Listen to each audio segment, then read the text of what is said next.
Hello, everybody. Thanks for joining us during launch. How cool is that? What day of launch are we on, guys? Do we know? October 10th. Yeah, no. What date? No, I mean how many days into Oh, launch are we? sorry. I, I wasn't even looking at the calendar. I was just looking at the day. Oops, sorry about that. um. Yeah, that was me. Anyway, we had because I'm using this software which doesn't seem to be working properly at the minute. Can anybody in the chat? I can see the chat. Can you let me know if you can hear me and everybody else? So can everybody say hello? Hello. Hello. Hello. Okay, so yeah, guys, just let us know if there's any problem. Father made it to hello, DJ. 8 more precious days. Yeah, we were just discussing actually what we're gonna do for Lawmas Day. We'll get back to you on that. We were gonna do the Holy Grail, but there's some logistics issues at the minute. We can hear your stupid voices. Brilliant. Thank you very much, Mrs. Bert T. Macklin. That's very appreciated. And the Emperor's in the house as well. Thanks for joining us, everybody. So we are doing chapter 10 of Taken Abroad. And I can't believe that we've done 9 chapters of this thing so far, which has been rather enlightening. It's been a mixture of, just like the whole Lornography saga, really. It's a mixture of a bit of everything, really. Total boredom, bewilderment, amusement, horror. And I would, one overriding emotion which sums it up more than anything is kind of bewilderment, I'd say. Just like your jaw's on the floor when you're reading some of this stuff. And some of the dialogue is just out of this world. I mean, we will do a bit of a summary when it's all done and go over our favourite moments, and I think that'll be a bit of fun. So yes, I always like to bring Amanda James in quite early because I enjoy her reactions. But how have you found the book so far? I it's what I would expect from Lauren, and the thing I keep thinking of is just how lazy it is and how lazy he is at everything he does, and he has such a "oh, that's good enough" attitude that his like 100% is like an eighth grader's 40% of effort, you know. Also, I know I say it every week, but I'm so fascinated by the relationship between him and his mother and him and his wife. It's it's such an interesting look into what his fantasy is, his fantasy world. And it just consists of his, I mean, the sky's the limit. He could have written about anything. He could have had anything happen in this book. And he spent 9 chapters talking about ham and coffee and his mother intruding on his marriage to his delight. And that's what Lauren wants. That's what would make him happiest, I guess. I must admit, I think I mentioned this when I was always kind of intrigued by the idea that Lorne wrote a book. Initially, when I heard about it, my initial thought was, "Wow, like he's wrote a book, like fair play to him." And I know I'd probably give him more credit than his due sometimes, if credit is the right word. I always try and find that spark of goodness in him, which I'm still looking for. But I was like, you know what? At least he did something. But I never really wanted to read it. Part of me did, just for the amusement, but I never wanted to give him any money. So I was never interested in buying it. And I didn't think that there'd be as much insight in the book that there actually is with regard to how he views the world, relationships, and also the main sort of theme of the book is something that Tiffany highlighted, is that he is explaining a story how what seems to be somebody who isn't responsible for their actions because something bad happened to them, which is the whole narrative that he's created since getting busted, which I think is an amazing parallel. I find that the most fascinating. So I'm interested in that.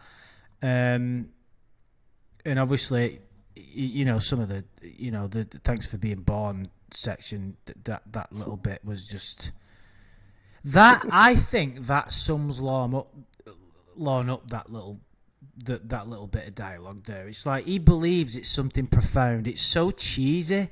It's between him and his mother, and he think it means the world when actually it means nothing.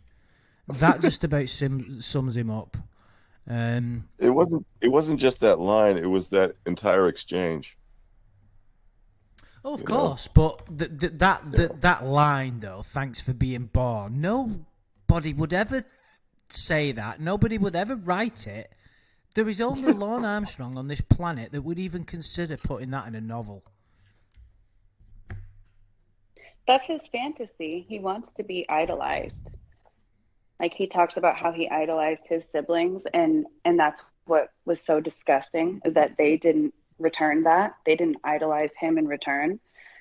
That's what he wants. He wants someone to be so grateful that he was born.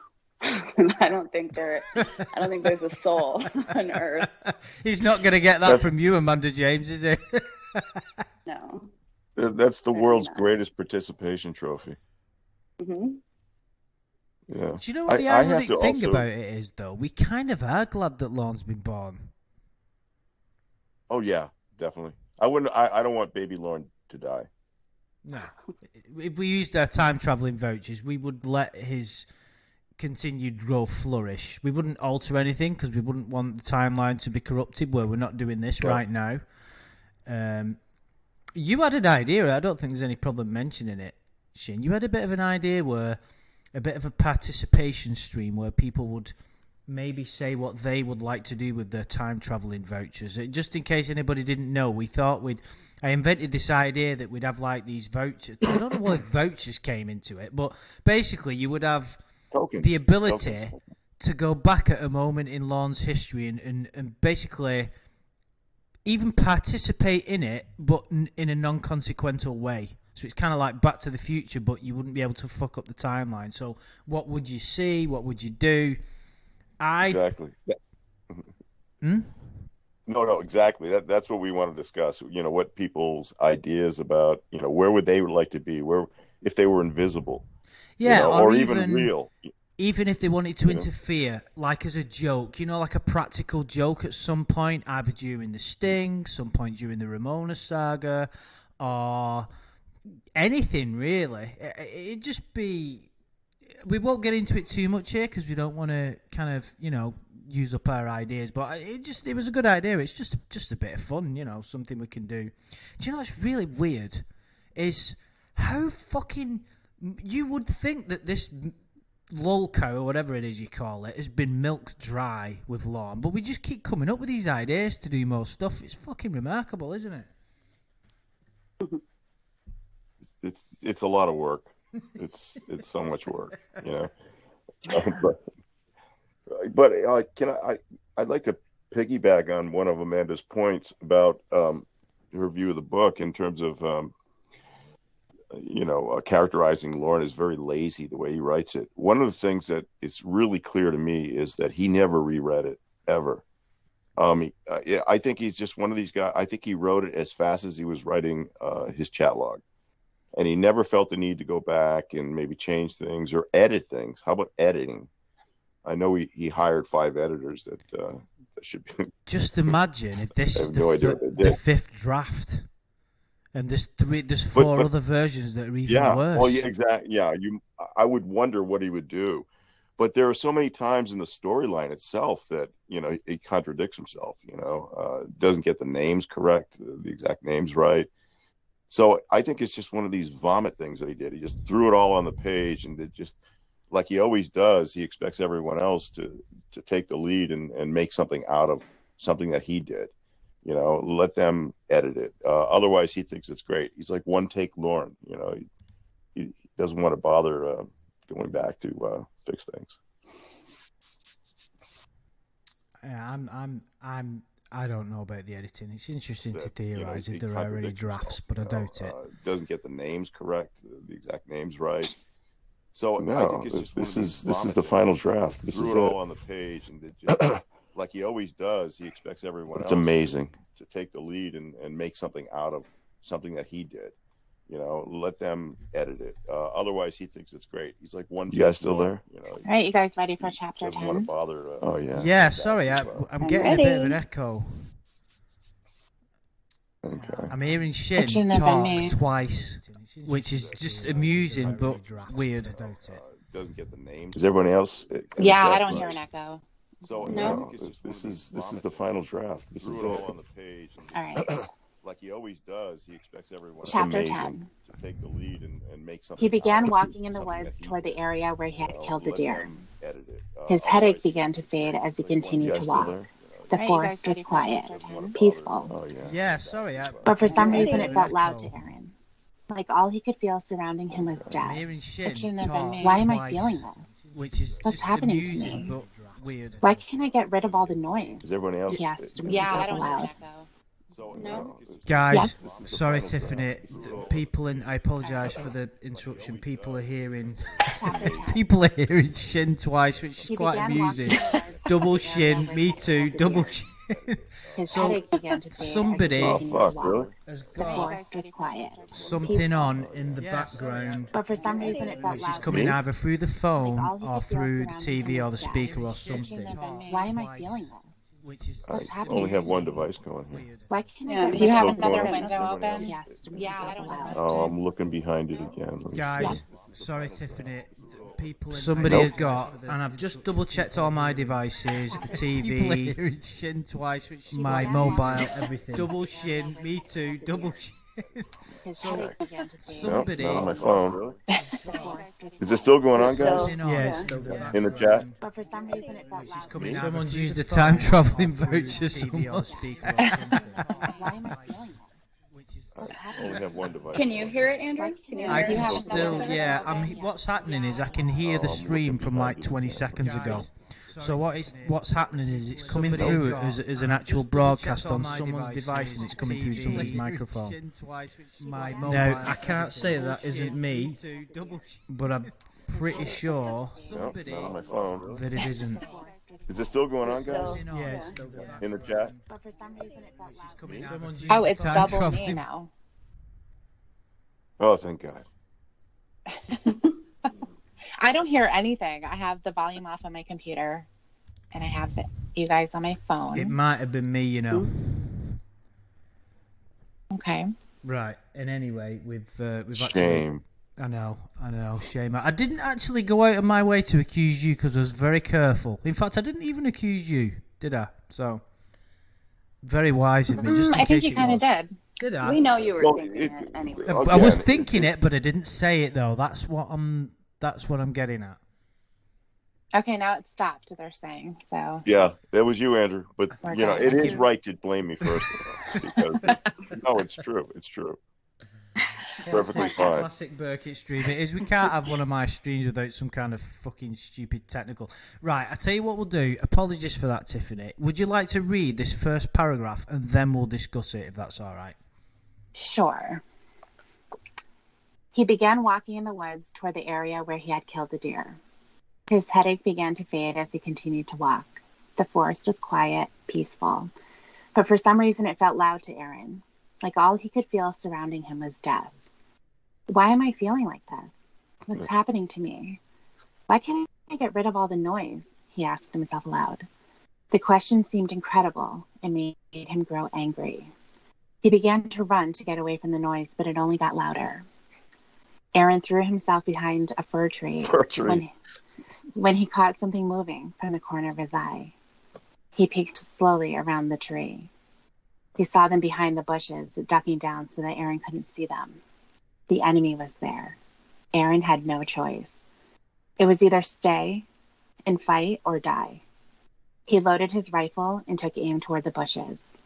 The first shot he saw, one head fall. The second shot he saw a second head fall. The third shot missed and the enemy ran. Okay. Okay, this is the beginning of his spree, I guess, right? Well, this is kind of yes. intriguing because we don't know whether this is a dream or not. And Who's he shooting at? Well, I think we probably should have done this before the chapter started. I got a bit distracted with all the crazy echoes, but just a very, very brief summary of where we got up to last time was that he'd been having therapy for about a year, if I'm right. Nothing was happening. He had a bad dream where his legs weren't there and it got a bit weird. But I think the main point of the last chapter was that when he went hunting, which someone brilliantly wrote a fantastic point in the last video about how Lon knows fuck all about hunting, so thanks for that. I can't remember your name. But he got basically killed an animal, didn't he? And then suddenly that made him realise that he's got this bloodlust. And I think that's pretty much where we're up to, isn't that right? Yeah. Yeah, he left a note for Brooke telling her that he was totally fine, but he's going to spend the day alone. Don't be alarmed that he took his gun and knife and he's off on his own without her being able to contact him. Totally fine. Mm-hmm. And I don't think that he was going to therapy for a year. It sounded to me, unless I missed that part, that he had only gone a couple of times. Intense. Well, didn't he discontinue? He did. He said he didn't need it anymore. I thought he discontinued intense therapy and was just going to regular therapy now. For some reason, he gets to create his own medical program. Okay. Right. I like the idea that Aaron threw himself behind a fir tree. Like, I guess it had animal pelts all over it. I don't know what it is. Oh, I didn't even see that. Right. See something from the course. And the fact that, it was all quiet, but it was really loud to him. So whose perspective is he writing it from? But death, he doesn't explain what does he mean by he feels like he's surrounded by death, and why is he, of course he throws these questions out, same as us. Right. And and then he's angry.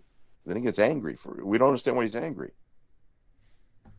And why are the questions incredible?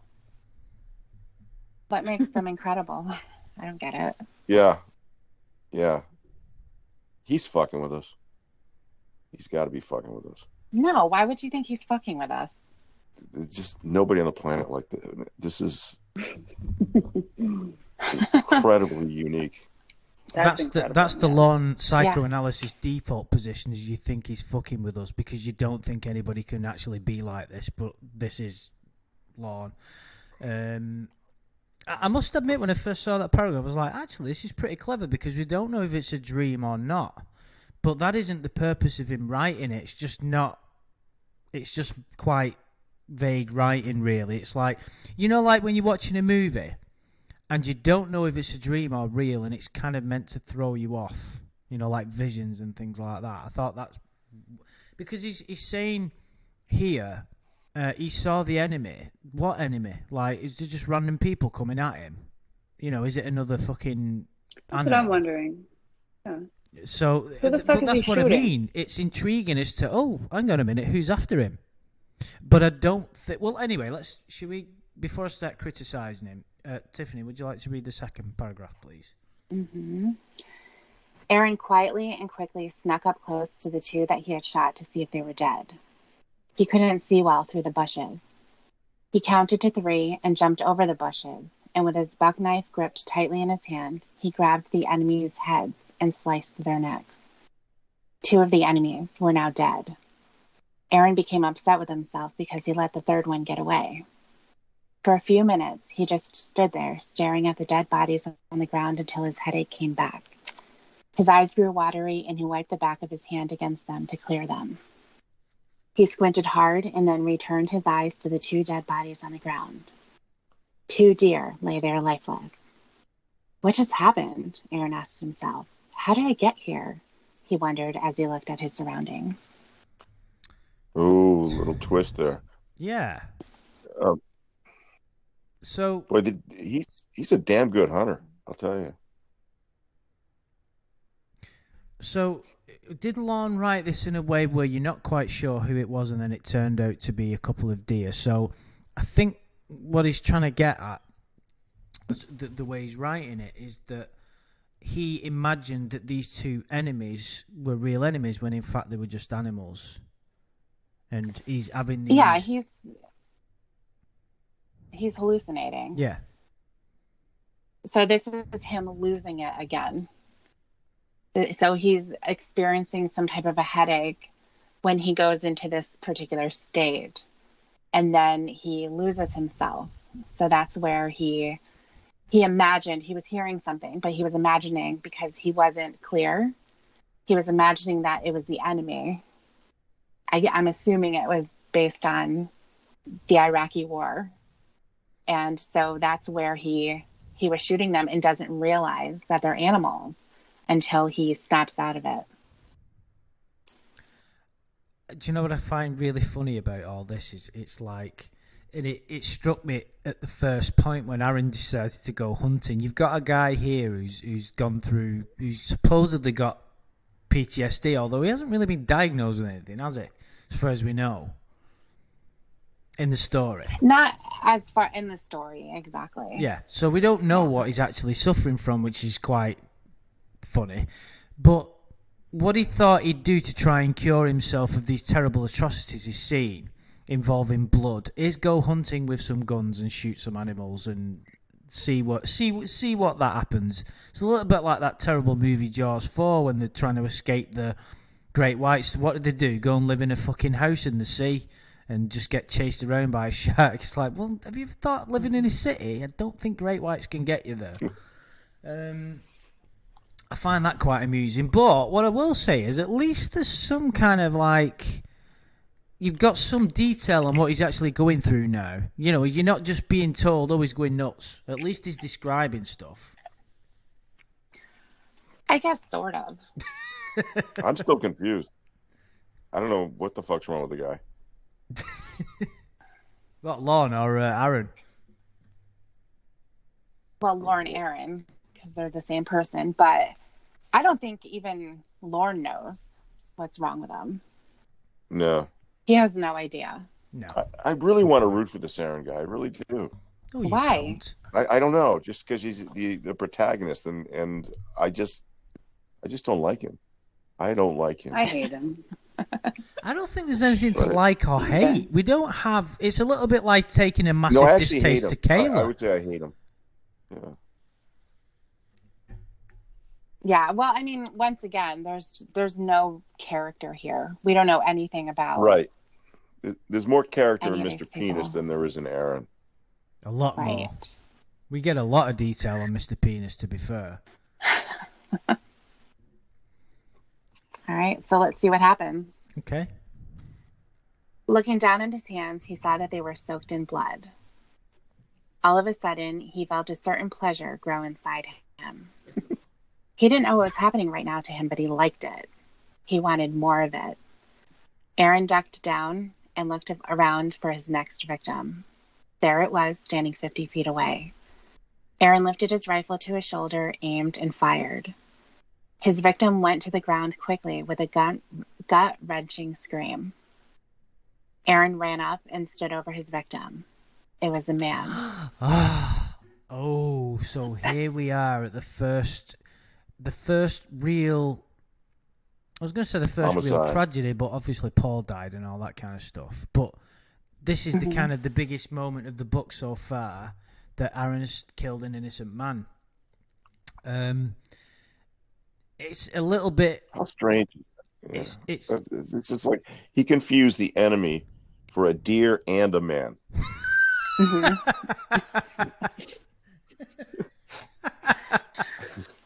What the fuck? That's a good point. So what exactly was his enemy if he's confused them both for a fucking animal and a human? That is a brilliant Really, observation. That's a major hallucination.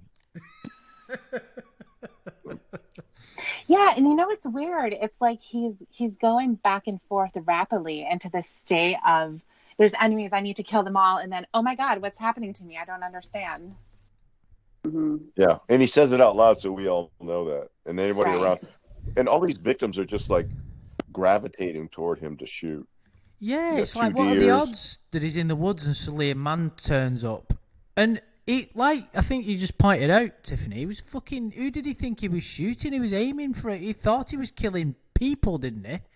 First, he was killing animals that he thought were men. Now he's killing men that he thought were animals. Like, what the fuck is going on? I think he's thinking that it's still the enemy. So he thought that man was the enemy, just like he thought the animals were the enemy. Right. I mean, you can understand him confusing like another man for the enemy, but a deer. I mean, it doesn't look similar to an Iraqi soldier, does it? Well, it could be half man, half deer, kind of thing. What are they? Centaurs? Don't think they had those in the could desert, be dude. hunting centaurs. Right.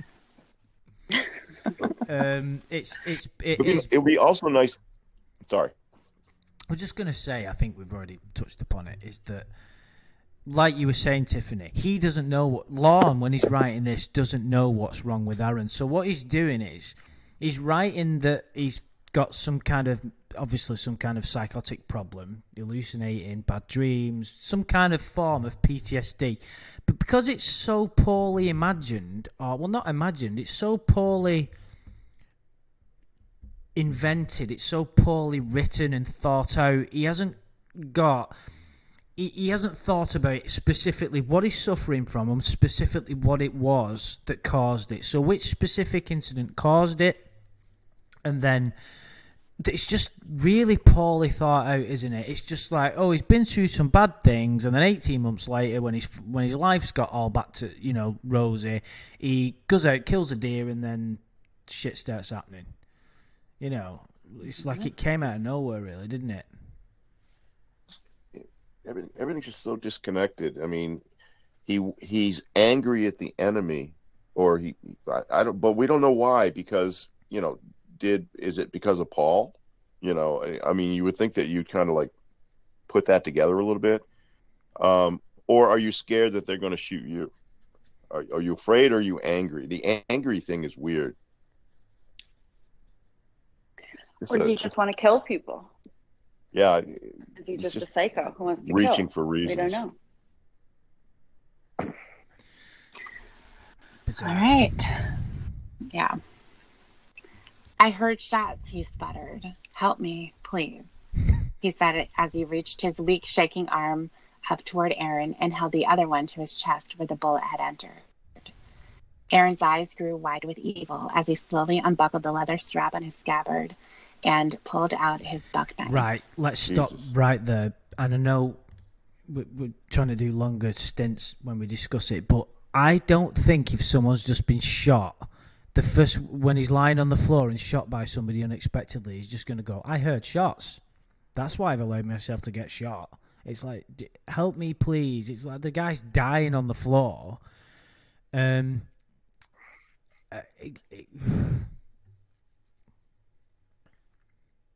Oh Jesus! This is. No I reading heard ahead, like you would, cheat. I know what you're up to. I know. It's like impossible. how odd is it to hear gunshots out in the woods during hunting season? Well, yeah, exactly. I mean, what hunter's gonna run toward a shot? You don't go towards the shot. Yeah, was this guy running to? He's like, "Hey, what's that over there?" I'll poach that deer. Yeah, I don't know. Maybe he wasn't wearing his safety gear, just like Aaron. Oh yeah. Yeah. And Aaron's eyes grew wide with evil as he slowly unbuckled the strap, and it makes his actions make no fucking sense here at all. Like, he shot somebody by accident. None of it. But anyway, let's carry on. Okay. You've killed enough troops. Now it's your turn to die, Aaron muttered as he grabbed the man's shirt and watched the fear of death grow in the man's eyes. This made Aaron's heart rate pick up and his anxiety grow strong. He placed the knife up to the man's jugular. Jesus. No, the man screamed. That's great acting, Tiffany. Cheers. As Aaron pressed down on the blade and slid it across the man's throat. He stood up and looked into the man's dying eyes and watched him gurgle and drown in his own blood. Aaron picked the man up and hid him in a place where he couldn't be found and covered him with brush and leaves until he could return. He made his way back home around 3 p.m. and to his relief found that Brooke was not home. He raced inside and removed his blood-stained clothes at the entrance, then made his way to the shower. He washed all the blood away, then got dressed in some sweatpants and a t-shirt. Grabbing a large plastic trash bag, he raced to the door, threw his clothes inside the bag, and brought them out to the barrel that he used to burn trash in. He lit the blood-stained clothes on fire, then returned to the house to wash the blood from his knife, rifle, and combat boots before Brooke returned home. When he was satisfied with the cleanliness of the items he returned back outside to the barrel to see if the clothes were now completely ashes. He pulled out the garden hose and doused the hot coals and ashes with water to hide any trace of smoke or a recent fire in the barrel. Okay. Here we're talking about a guy who's cleaning up and trying to escape evasion from homicide. If he was really fucked up and he thought he killed the enemy, why does he feel the need to do all this? Exactly. Well, that's the thing. That's he keeps going back and forth to being completely delusional, not knowing what's reality, what isn't. And then he comes back and he's able to do all of these things to cover his tracks. Because if he was to be in that state, he wouldn't even be able to do that. Right. Because at this point, it's like he doesn't know where he is, or Lauren is trying to convey is that he's so out of his mind. He has no idea who he is. He thinks he's still in the desert, but he's in the woods. So he's like Rambo, I guess. I have no idea. But he's committing these crimes or killing who he thinks the enemy. But then he comes back to that and it's like, oh, I need to clean everything.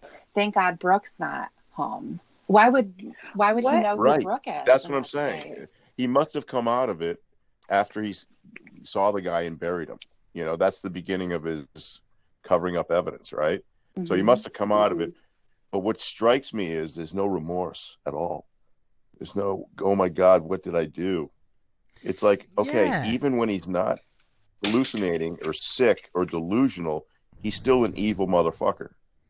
So he's basically as Tiffany was saying, at this point, let's just go back a little bit. No, the man screamed as Aaron pressed down on the blade. So at this point... That's not how he said it. Sorry. At this point, Aaron, as we're led to believe in this story, Aaron believes that this is my enemy, hence why he's got the blade and then slits his throat. So he's committing murder, but he's not really, in his head, committing murder. He thinks he's killing the enemy. But also he says that his kind of eyes grew wide with evil. Now, if you think you're killing the enemy, you're not necessarily evil, you're defending yourself. That's supposed to be what it is. So there's contradictions all over the place here.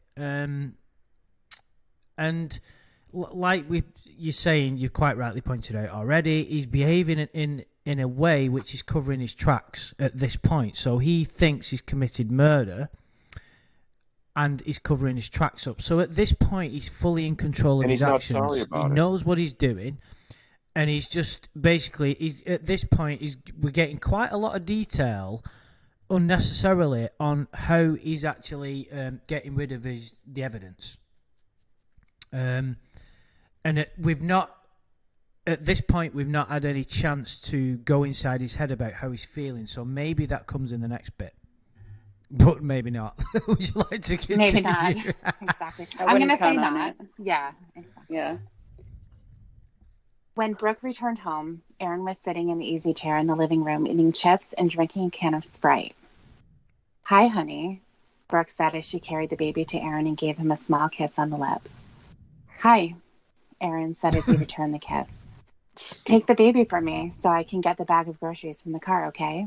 Brooke asked to Aaron as she bent over to hand the baby to Aaron. Aaron reached his arms out to his son. Excuse me. 1 second. Okay. Aaron reached his arms out for his son, set him in his lap, and fed him a chip as he began watching TV with his son.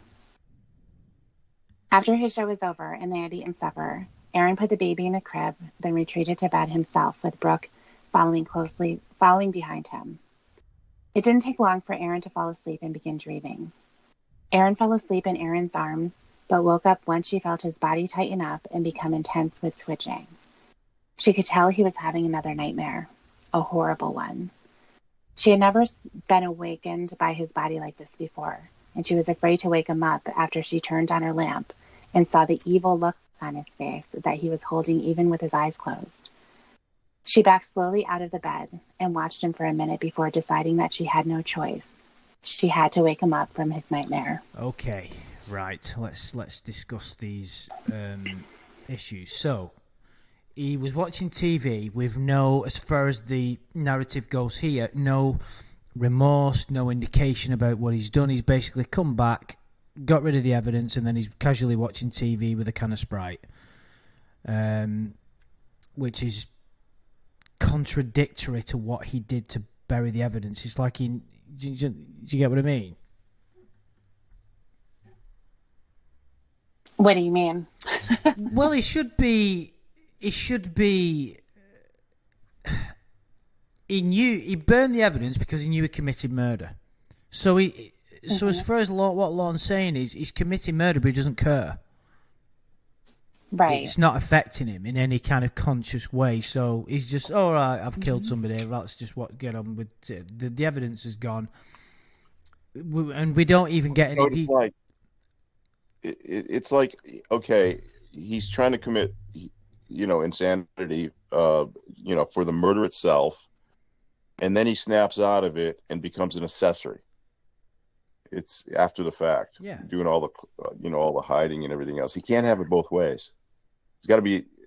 I would think that he would want his character to be innocent to a certain extent, if it's not his fault, whatnot, and that's what he's going for. And it's like his excuses when why he went to the house. Same shit. They contradict each other. My mind wasn't right. Okay, and then Tiffany breaks him down, and we get the truth out of him. But if he had a book signing, how great would that be? But if he had a book signing, wouldn't it be great? The question I would ask him is, hey, listen, I didn't quite get a picture of it, but could you make your evil face that Aaron does? We don't know what that is. So. With his eyes closed. Your eyes closed. What is that? I was trying to picture that in my mind. I couldn't conjure it. He probably, I'm imagining that Lorne is thinking he did something with his mouth, maybe like I don't know what an evil look would be, but yeah, you sneer, or basically you'll have to show your fangs, won't you? It's the only thing that you can do as a human. Yeah, maybe that's what he was doing. He was showing his fangs. He grew fangs. And this is a small detail, but this is something that really annoys me too. How every single time they go to bed, they fall asleep in each other's arms. That's just the way that Lorne imagines a relationship. That is not what happens. That would be so annoying. Yeah. Well, at least he's not inside her all night. Well, maybe he is. We're not getting that. We're missing a lot of detail here, so it's possible. He's just assuming that everybody knows that. Of course he's inside her. And he doesn't really express such great love for her throughout any of this. And that would make you want to be in each other's arms all night. Well, he does in Lorne's way. In Lorne's way, this is the perfect marriage. Oh, yeah. She's somebody who doesn't ask a lot of questions. She takes care of the baby. She takes care of the house. She cooks spaghetti and gives him glasses of milk. She expels dampness whenever needed.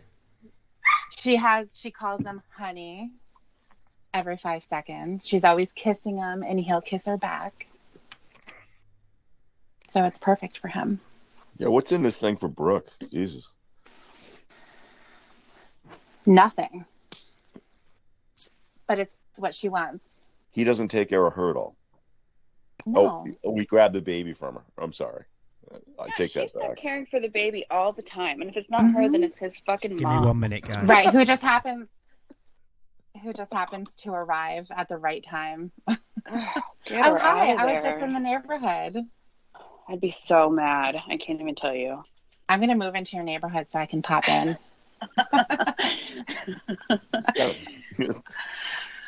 kind of dangerous so close to the murder that he sees his mother, because his mother can read his face and knows exactly what's going on in his mind at all times. Moms always know. Aaron, did you kill somebody? No, she would be thinking it because we would only see her thoughts. Yeah. She wouldn't just come out with that because Yeah. she could get him into trouble. She would be thinking, I hope he burned his clothes. I'm going to have to ask him that later How so can I I can help help with him. that, How can I help Uh-huh. him? Exactly. After I make dinner, after I She cook turns with into my Mr. ham. Wolf from Pulp Fiction. All right. Okay. Ready? Oh, Yeah. yeah. Right. Okay. She slowly reached her hand across the bed toward his sweaty shoulder and nudged him gently the first time. He didn't wake up.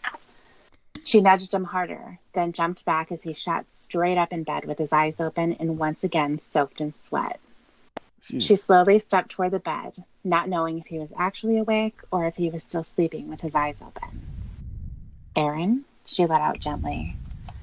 Aaron's eyes shifted toward Brooke, and she relaxed when she saw his eyes welling up with tears. She reached out and wrapped her arms around him and began to cry over the pain he was going through in his mind. She wished she could make it all go away, but she knew it wasn't that easy. All she could do was be there for him and hold on to him tight to let him know that everything was going to be all right. But Aaron and Brooke both knew deep down that it wasn't all right, that what was happening to Aaron has completely changed their lives, and they would never be the same again, no matter how much they both wanted it to be, and no matter how much they pretended like it would be. Brooke doesn't know shit Yeah. about what's going on. I'm a bit. He's always collectively saying, we both love each other. We did this. We did, with his catfish too. Mm-hmm. He's doing the same thing. He's imputing things like he did with Koala on Brooke. They both know their lives are destroyed now. Wow. Brooke doesn't know shit. Yeah, this last bit confused me here. That what was happening to Aaron, it completely changed their life, and it would never be the same again, no matter how much they both wanted it to be.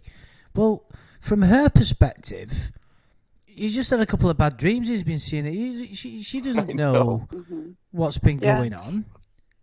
Mm-mm. No, he's acting totally normal. She couldn't tell anything had happened after he just murdered a man. He, and burned the evidence. She came home and handed him the baby and unpacked the groceries. So she doesn't know. But Aaron and Brooke both knew deep down. Both. I mean, it's right there. It's not even ambiguous. And why aren't they talking about it? Why is Brooke just like, I'm just going to hold him, and that's going to make it better? Even though we both know that we can't pretend because that's not going to fix anything, but we're going to do it anyway. We're going to pretend, yeah. Yeah. And if she knew anything about this, why wouldn't she try to protect her kid? And this is a parallel to Lauren as well, because you remember the call with Ramona that he just wanted to put his head in her lap. Yeah. Mm-hmm. He just wants to be consoled. Yeah. He babied. Yes.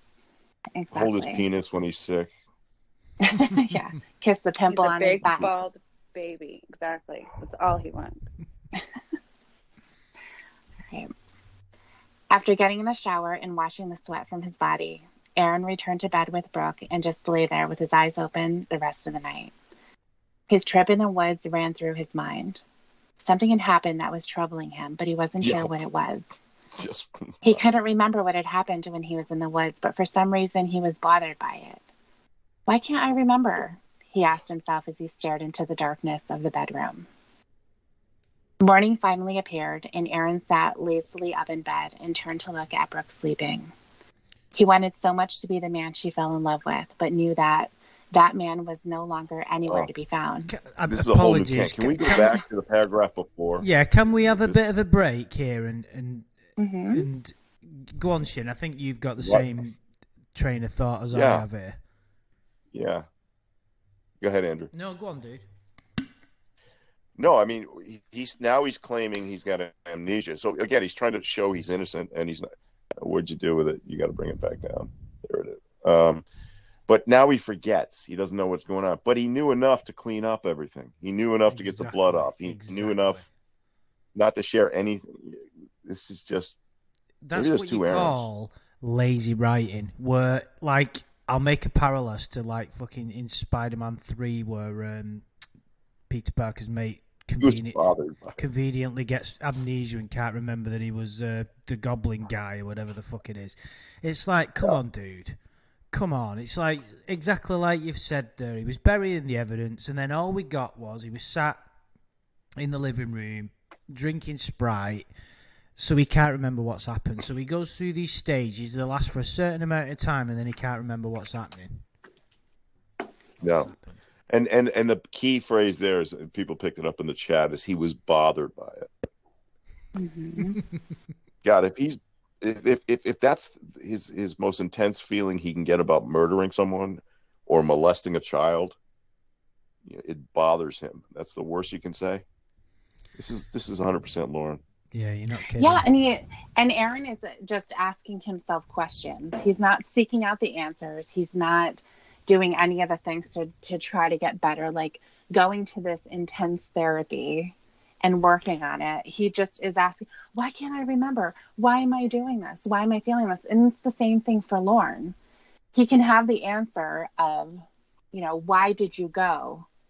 Yeah, but I didn't want to, and I don't know why I did. So he just continuously asks himself questions.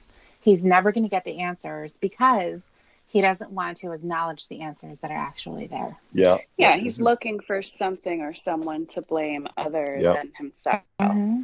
Yeah, and in this story, Aaron is the reason why Aaron is the way that he is because he went to war.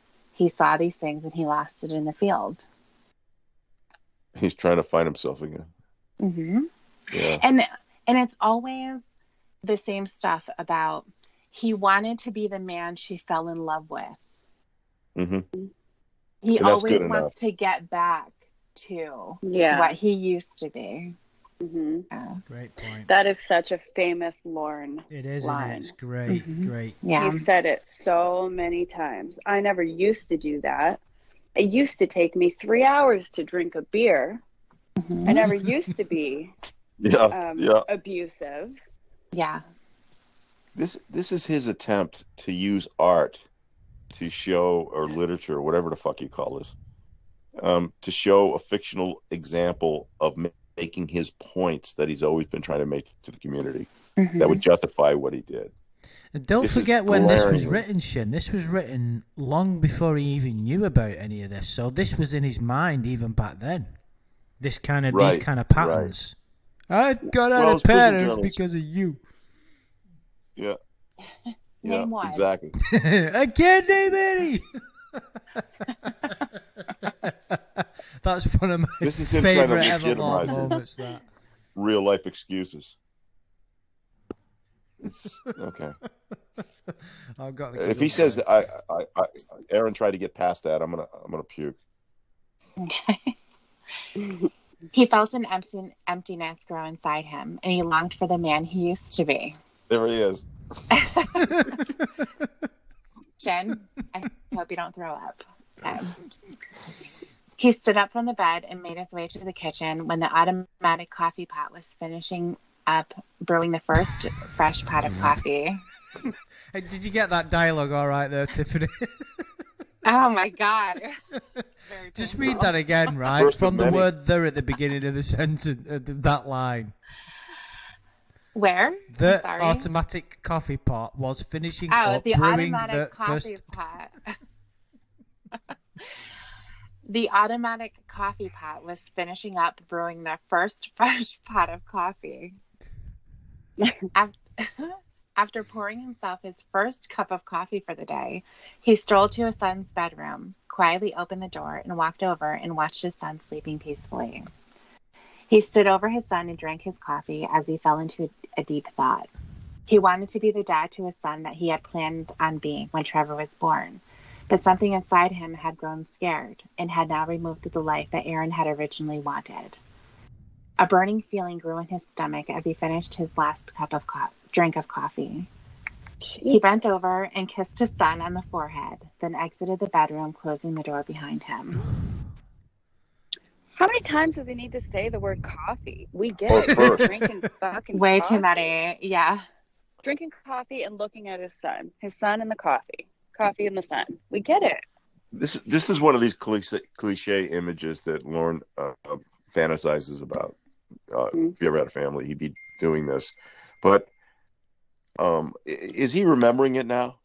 I mean, is this what's happening? He's talking about not giving the life to his son now because I don't know. Is he remembering what he did? Exactly, and he points to it here when he is. says he wanted so much to be the man she fell in love with, but knew that man was no longer anywhere to be found. So it's pointed at, it's hinted at, but we've no idea what's going on in his head, really. We just get these contradictory events. Exactly. Yeah, and that's not intentional. This is because Lauren doesn't know either, and he's too lazy to. I love listening to this staying in your voice when you speak. It's so funny. We need more Amanda. Well, he is terribly lazy. That's one of Lauren's biggest character traits is he's a lazy motherfucker, and he will never put in the required effort for anything. Mm-hmm. True story. Aaron sat down at the kitchen table with a pen in hand, a brand new notebook in front of him, and his second cup of coffee. He thought for a minute while he sipped on his coffee about what he was about to write. Coffee. Then he began at the top of the page for the title, Aaron's Journal. He wrote in big letters. Oh my God. Since it had been bothering him that he couldn't remember what he had done, that he was trying to remember, he figured if he made a journal, he'd always be able to go back and look. What? He began writing in his journal about everything he could remember that he did from the day before. He even wrote down that there was a piece of the day missing because he couldn't remember what he did from the day before. Once he finished writing about the previous day, he began writing about what he had done since he first woke up. He closed the notebook up, finished his coffee, then hid the notebook in his desk drawer under a stack of his old military folders. This is quite comical, this now. Aaron's journal. Well, I wonder if the investigators, when they're looking for this fucking killer of this I wonder if there's an insight into Aaron's mind hanging around. Oh, what's that says Aaron's journal? Let's have a look at that. In big letters, yeah. Big letters, I know. Well, he titled his prison journal as well. What was it? It was jailed. Something about, and then there was three words with it, almost like the good, the bad, and the ugly. It was almost like the corrupt, the something. I can't remember what the three of them were, but yeah. And if you look at the pages, it's written at the top of the page and underlined. It had to have a title. Right. Oh, this is halfway so into funny. his third. Sorry. Halfway into his third cup of coffee, Aaron began to grow sweaty. He was remembering what he had done the day before. He wiped the sweat from his forehead with a paper towel and wrote a note to Brooke. Good morning, honey. I've gone out for a walk this morning. I'll be back in a little while. I love you, Aaron. He left the note on the table where Brooke could easily see it, then grabbed his hunting knife and started out to the shed for a shovel. He noticed his little American flag hanging on the wall from the dowel and decided to take it with him. He also grabbed a roll of black plastic that lay unused in the back corner of the shed, then began out into the woods where he had committed the murder. The closer Aaron got to the dead body, the more intense the look on his face became. He let out a sigh once he reached the lifeless body of the man he murdered the day before. He laid the black plastic on the ground next to the man and unrolled it to the length of the dead man's body, then rolled the body into it. Digging a shallow grave for the body about 3 feet down, Aaron stood back and looked at the grave and then the body. Finally satisfied, he pulled on the plastic and dragged the body to the hole, then wrapped the plastic over the top of the body and began covering it up with dirt. When he finished filling the shallow grave, he poked the little American flag into the ground at the head of the grave. He stood there staring at the grave, then said a silent prayer for the man he had murdered, picked up his shovel, and began back to his house. Okay, let's do a quick assessment of this.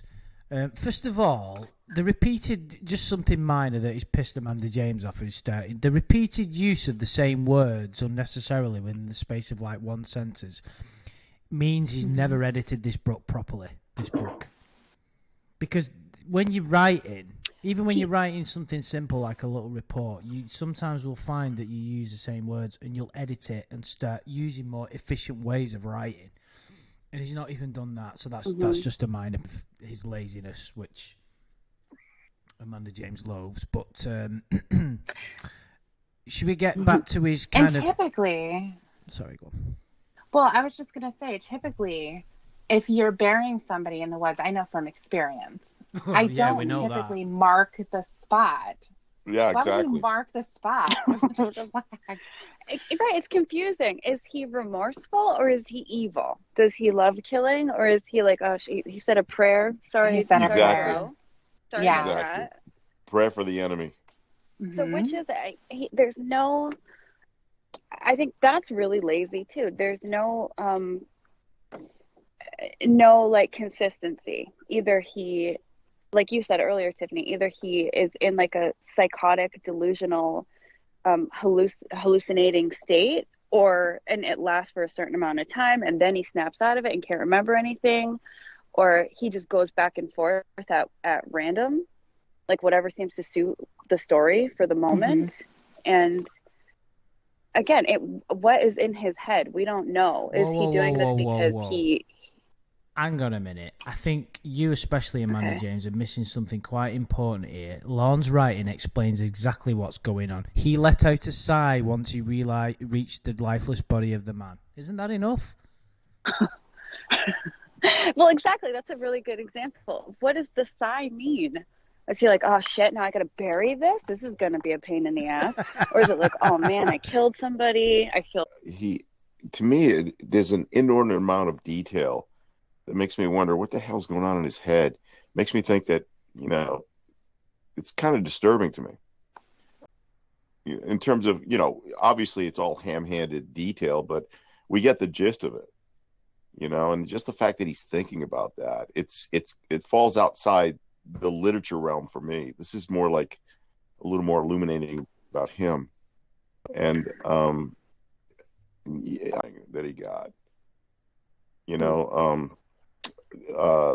or I should say the hearing about the news stories where he would roll them around in his mind and get excited about it. You see if that makes sense? I don't know. I feel like the detail, I agree that the detail is concentrated on the wrong things. We're buffering. The easy things. We're buffering. About the detail, yeah. We'll come back. It's kind of, there will be a little bit of buffering. I've had to use an unorthodox method of internet here so it doesn't go down during the stream. Gotcha. But yeah, I feel like the detail is him trying to be thorough, but because detail in the places where you need it is hard, he doesn't do it. Like his state of mind, the most difficult what's going on thing. In his head? Like what is his motivation? That's what's going exactly on? what I was going to say, is that the most difficult thing to write in this book would be to cover what is Aaron suffering from, specifically what was it that caused it, what state of mind is he in, how does he justify it, what is this the tug of war between good and evil that's inside him, who is winning, how much awareness does he have, is his humanity being covered up. Them are the most difficult things to explain. They're also the most fun and the most rewarding as a writer. And he doesn't touch upon any of that. He glosses over it. He comes up with contradictory explanations and silly scenes that make no sense, but yet we get detail on enormous... I don't know anything about Aaron's motivations and intentions. Nothing. Well, it's the same thing with Lauren, too. He can't explain how he's feeling. He doesn't, when he's talking about going to the Sting house, all he says is that he was messed up at the time. He can't describe that. And even when he's talking about when he's in his video making his excuse and saying the mac and cheese story and the deviled eggs and all that. He's not able to express how that made him feel and what that actually Really was. good He's point, just that, outlining what happened. And when he can't explain anything, if you ask him, I don't understand what you mean, explain yourself, he'll just repeat what he just That said. was funny. I know you know exactly what I'm talking about, Tiffany. He'll literally just repeat word for word. Like, oh, my head was messed up. Okay, tell me what that means. It was messed up. My head was messed up. Well, what the fuck does that mean? He can't. Right. Or when he can't verbalize it. When he says she's so special. Okay, well, why is that? I just think she's special. Well, you are, Tiffany. Well, yeah, I mean, of course. but that's how it is. What do you love about this person? You say that you love them. What does that mean? He can't explain what it means. Right. I love the way she is. I love the way she is. I love the way she is with me, even though it's horrible. Well, because I don't think he knows what that feels like. I think he can't feel to a certain extent. Andrew, you and I did a. No, sorry, dude. Sorry, we did a stream a while back, maybe a few years ago. Maybe Tiffany was involved too, where we talked about sociopathic tendencies, and somebody who can't really feel, can't empathize, selective listening, selective memories, things like that.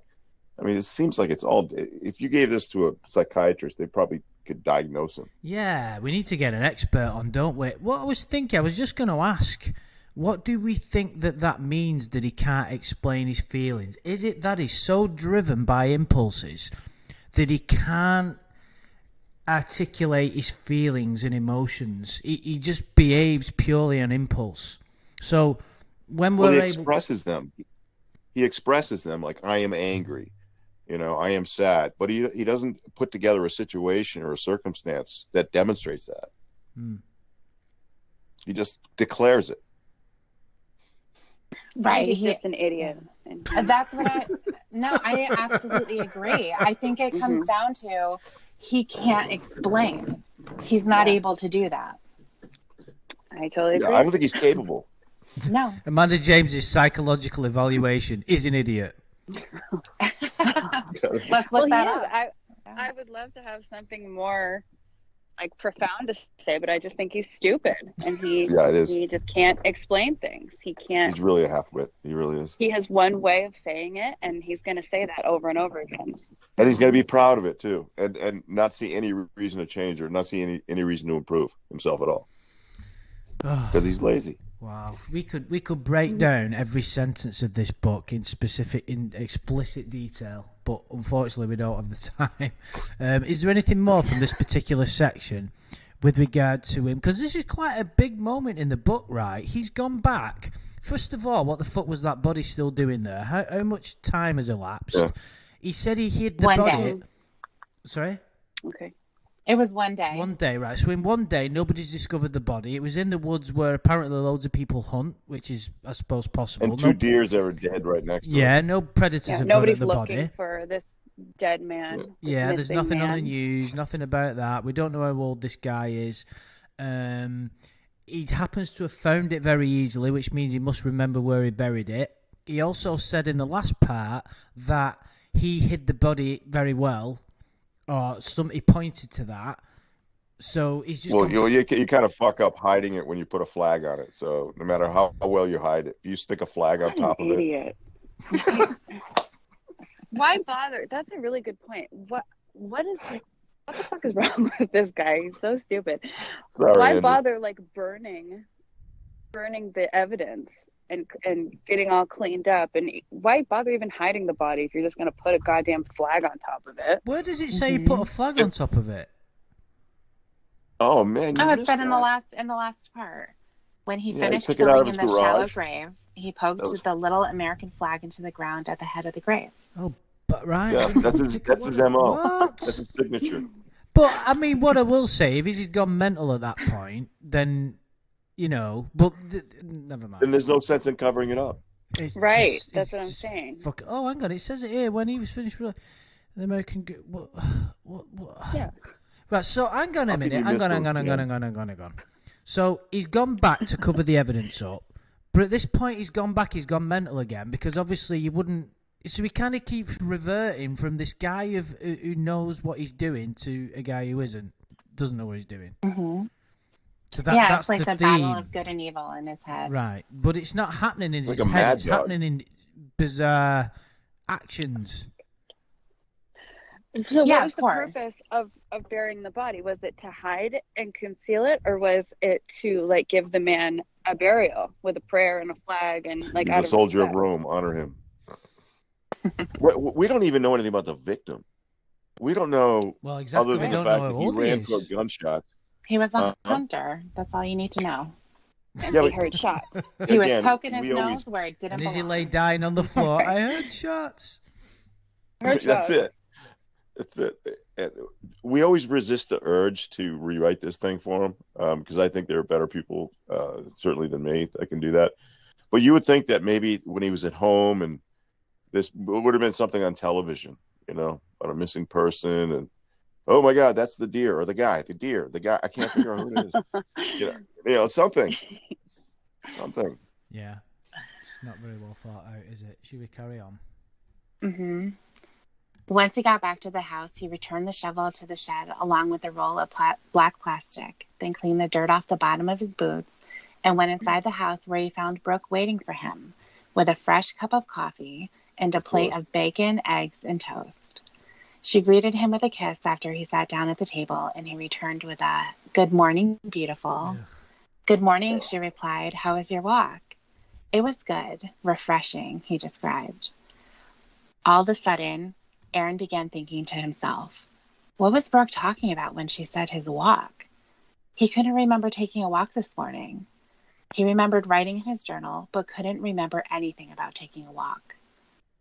"Are you all right, honey?" Brooke asked Aaron after noticing the confused look he held on his face. Aaron remained silent as he stared into space. "Aaron," Brooke let out with a more stern tone to snap Aaron out of the trance he was in. "Huh?" he asked. "Are you all right?" Brooke repeated. "You were staring off into space with a look of confusion on your face." "Yes, I'm fine, honey," Aaron replied as he quickly thought of a reason for his momentary absence of mind. "I was just thinking about what a nice morning it is outside. It's peaceful." "Okay," Brooke returned. "Eat your breakfast before it gets cold," she ordered as she gave him a kiss on the lips and left the kitchen to retrieve Trevor from his crib. Aaron quickly gobbled up the food. Yeah? No, Yeah. go ahead. Yeah, Sorry. let's read this next bit and then we'll discuss. Aaron quickly gobbled up the food on his plate and got up with his cup of coffee and went to his desk to write in his journal. He could hear Brooke in the bathroom giving Trevor a bath. He wanted to write in his journal without her knowing about it, because just maybe with any luck, this would help him get back to normal. Why would he try and conceal writing in the journal from her? And I why don't would know. you think that would be helpful instead of going to see a professional? Right. You think that's stupid. Yeah, he doesn't think he needs that, though. Right.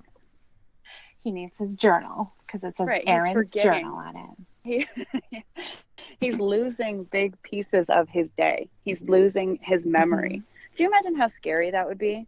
You'd be like, where the fuck was I this morning? What did I do? A walk? What did I do yesterday? That would be terrifying. And I don't know if a journal is going to fix it. I would go to a doctor. Yeah, that might help that a little bit. But where's this killing fields of his within walking distance? It seems to be in their backyard. Yeah. Of course. With deer and everything else. Yeah, there's a whole, people go hunting in their backyard. Huh. In this neighborhood with houses and everything. Well, it's unimportant, but it's driving me crazy how often she calls him honey. Oh, yes. Yeah. It's so unrealistic. Anybody who's been in any kind of relationship knows you're not constantly calling each other honey and kissing on the lips and all this like Shut up, Lauren. It's so touching each stupid. other's genitals 24/7. Yeah, they're always. Yeah, as if we need reminded that Lorna's a bizarre fucking idea of relationships. Would you like me to leave the cam on for you? Can you imagine? Yeah, if what he Lorna- doesn't mention here is that he's naked the whole time. As soon as he gets in the house, he takes off his clothes. Yeah. And you know, like now, people can have apps where you can monitor. You could get like a camera and hook it up by an app. So if Lauren was in a relationship and someone was at work, let's just say he was at work and fucking Kayla was at home, he'd be like staring at her all day naked on camera. That'd be his idea, so he could just look at it while he's selling Beatles tickets. What's missing here is I want to know whether Aaron returned his empty dish to the sink. No. He did not. I'm sure he didn't. He left it on the table for Brooke to clean up. And if she's too busy, his mother will do it. That's right. She should be here any minute. You know she is. She's there. She's just waiting in the other room for something to clean up. Yeah. Well, you remember when he had his coffee back when he was still living at his mother's, and he just put the cup next to the sink. Mm-hmm. Asshole. Yeah, asshole, exactly. So we can expect the same here. Brooke also has this weird, like, maternal. Obviously, she's a mother to little Trevor, but she acts in like a maternal way towards Aaron too. Like she orders him to eat his food before it gets cold. Mm-hmm. That's such a mom thing, and such he a loves Lauren that. thing. Yeah, it's right. such a Lauren thing. That's what he wants from his relationships. He wants somebody to take care of him. She's like literally his mother that he can kiss on the lips and fall asleep inside of her. That's the characters are very similar. They cook for him. They clean up after him. They adore him for no obvious reason that I can tell. And that's he's just kind of there. Right. This shows that the author comes from a very, very small, demented world. He could have wrote about anything, like you said, to start off the show, Andrew. You know, you could have made this guy an astronaut. Yeah, because the main focus of the book are their relationships. Mm-hmm. So that's the most important thing, because that's what he writes the most about. I don't think I know that we had mentioned it back when we were talking through the other chapters, that he's talking so much about this because he wants to show what he's going to be losing when things go crazy. But I think that the reality is that the relationships is what Lauren wants to talk about. That's what he wants to keep going over and over, how much everyone loves him. They're taking care of him. Here's the perfect relationship with his mother. Here's the perfect relationship with his wife. Well, relationships. Yeah, because that's what he fantasizes about. I think that's what is in Lauren's mind constantly. He's fantasizing about having a relationship, having a woman, a wife, a family, some people who love him. Right. So that's what he wants to write about. He sure does write a lot about kissing each other on the lips. Mm-hmm. How many times you got to say that? Here we are again. You could just say kiss. Where are we up to, Tiffany? You got to carry on. Yeah. He began moving his pen like he was writing something, but the pen never touched the paper. He stopped moving his pen and rested his forehead on his hand to gather his thoughts. The fact that he couldn't remember taking a walk bothered him more and more, and he wasn't sure how to handle it. He took a deep sigh, lifted his head from his hands, and began writing. I'm lost right now. I'm at a point that is making me wonder if I'm safe to be around my wife and child or not.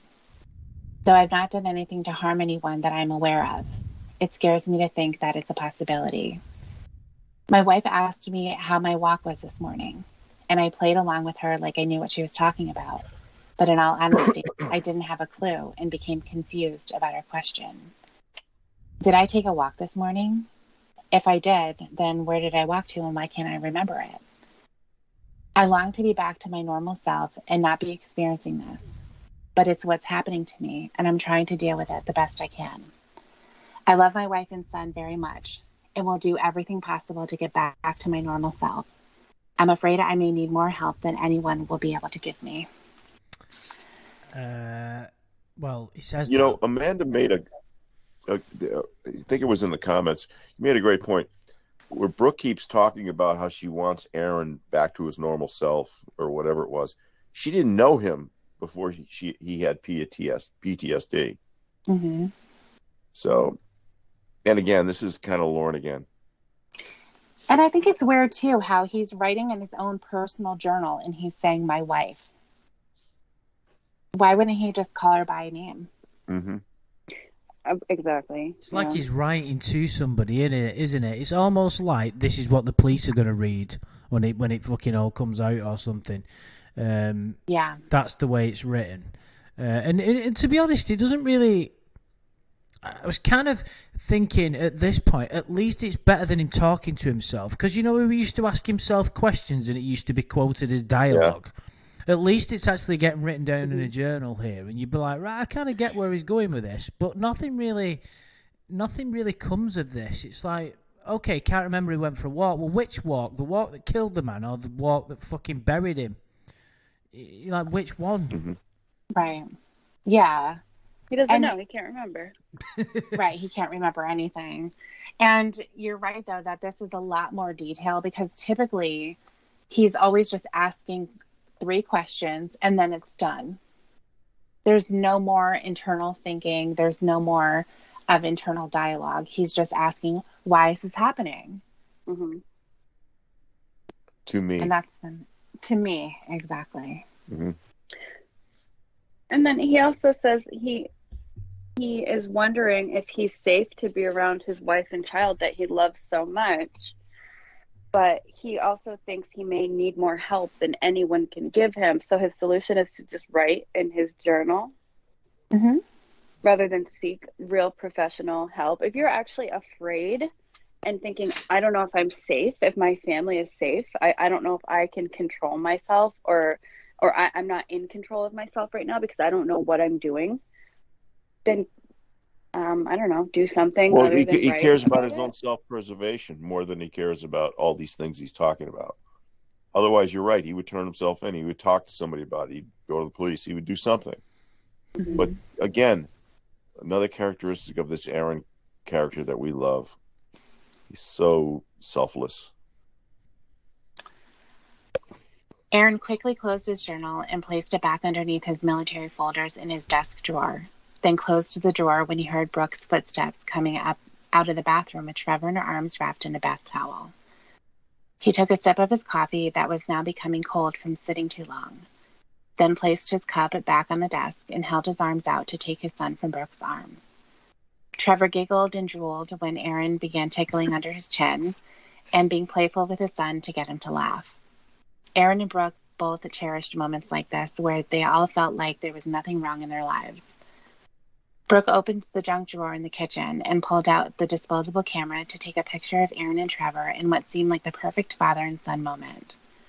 After she took the picture, Aaron stood up and handed Trevor back to Brooke. I have to go do a few things, but I'll be back later, okay? He told her. Okay, drive careful, Brooke replied after Aaron grabbed his keys and gave her a kiss. I will, Aaron said as he walked out the door. Why did Daddy going? Nothing. Nope. Right. He's so subservient. Why would Daddy leave so abruptly like that when we were having such fun? Brooke asked Trevor, though she knew he couldn't understand what she was saying. She looked in curiosity out the window as Aaron backed out of the driveway, then shrugged her shoulders as to not try and figure out the answer to the question she just asked Trevor. Well, he must have had to do something important or he wouldn't have left us in such a hurry like he did, Brooke said out loud, basically to herself. Aaron drove along, not really knowing where he was going. His hands had become hot and clammy and beads of sweat were rolling down from his temple. He pulled in the parking lot of the local grocery store, turned his car off and placed his hand in his forehead and felt the heat inside him grow. He looked up and watched a man in his mid-20s walk out of the grocery store alone. The man was about 5 feet 9 inches tall, and was a slight chunky, probably Slight chunky. 170, 180 pounds. The glare in Aaron's eyes grew more intense the longer he stared at the young man. Aaron began to grow angry at the man, like he had done something to offend Aaron. He watched the man as he unloaded his groceries into his car. When the man was finished, he got in his car and began to drive off. Aaron started his car and followed the man as he pulled out of the grocery store parking lot and onto the busy street. He decided to stay a couple cars behind the man so he wouldn't get suspicious about seeing Aaron following him. The street became less busy the further they got from the stores, and Aaron became the only car left behind the man. All right. Oh, God. Okay, so, before he's envisioning his victims as enemies, right? As Iraqis or terrorists or whatever.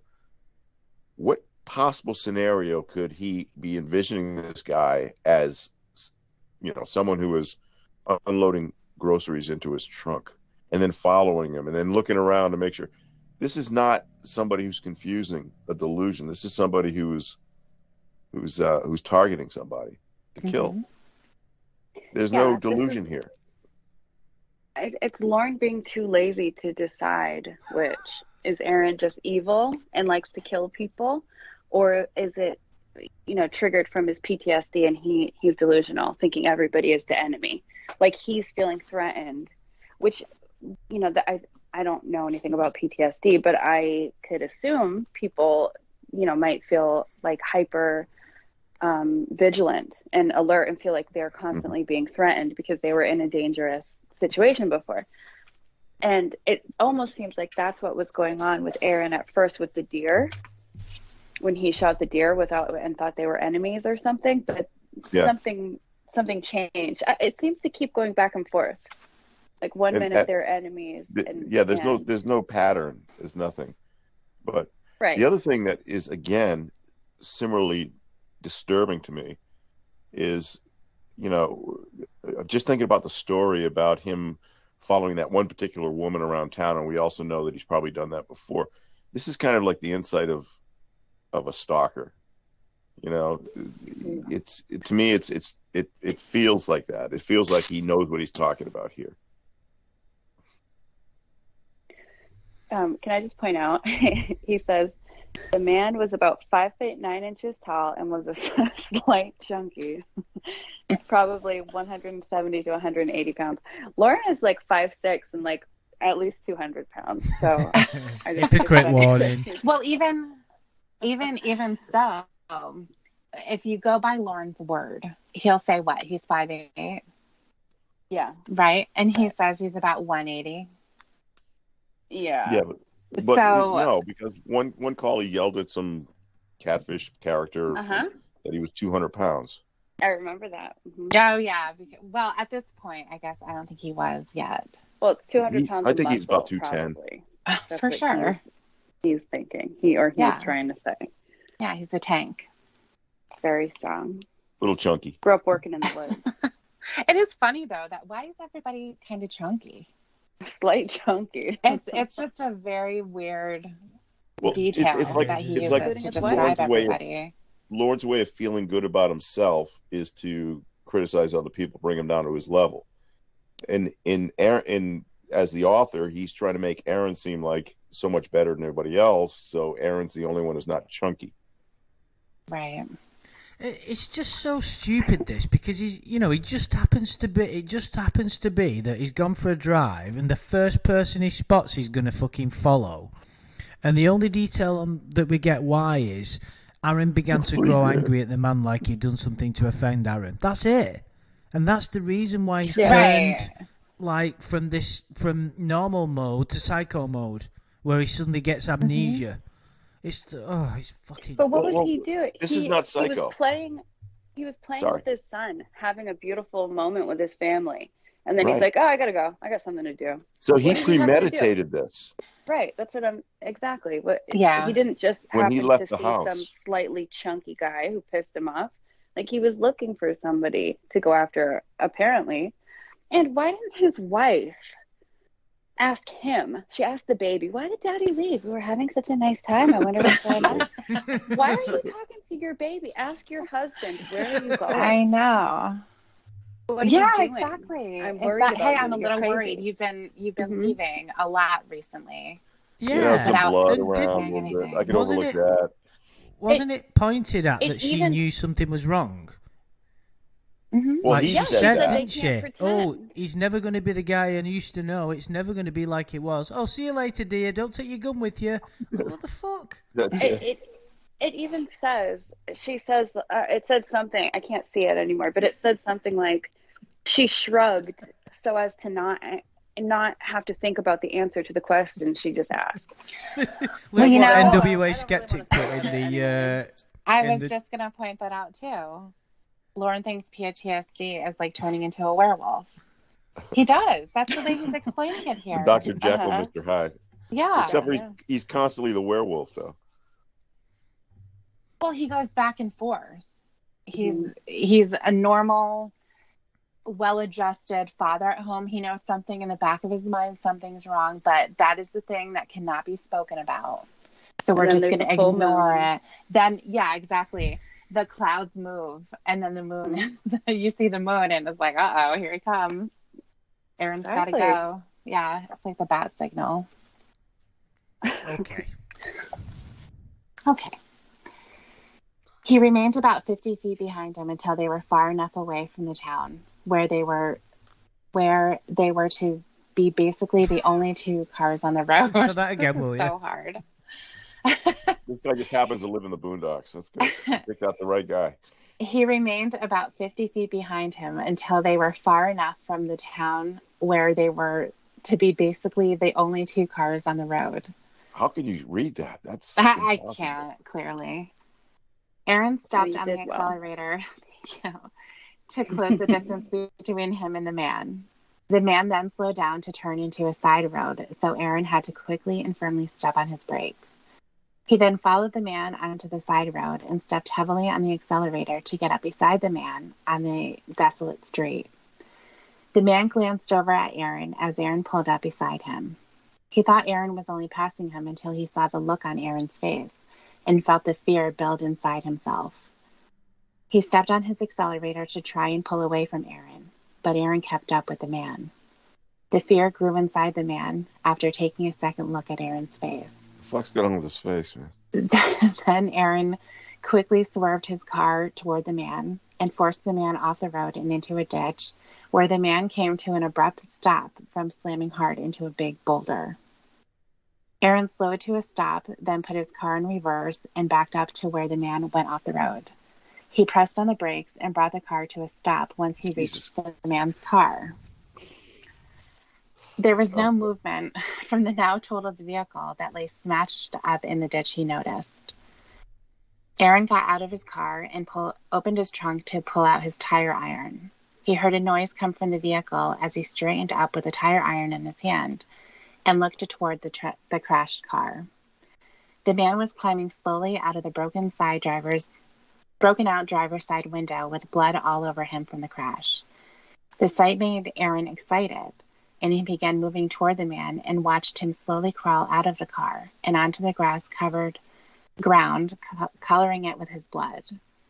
The man let his head fall to the ground with a thud from exhaustion and watched Aaron slowly step up to him and stare at him with death in his eyes. He slowly turned himself over and held up both his hands and sputtered, "Please, give it to us, Tiffany." No." Oh, that's There it. you go. Okay. That's it. That's Right. it. Okay. Give it to us. Oh. Please, no. Okay. So this is the most poorly planned murder I've ever seen. He could have easily gotten caught. I mean, to talk about logic with this is totally exhausting.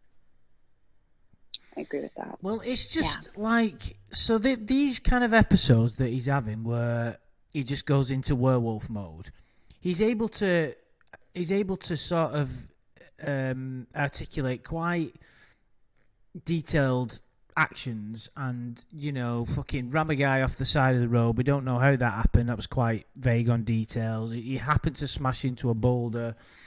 he went into the back of his car to get the iron bar out. So this guy's committing he's murdering people. He's picking out people. It's like you said, Shin.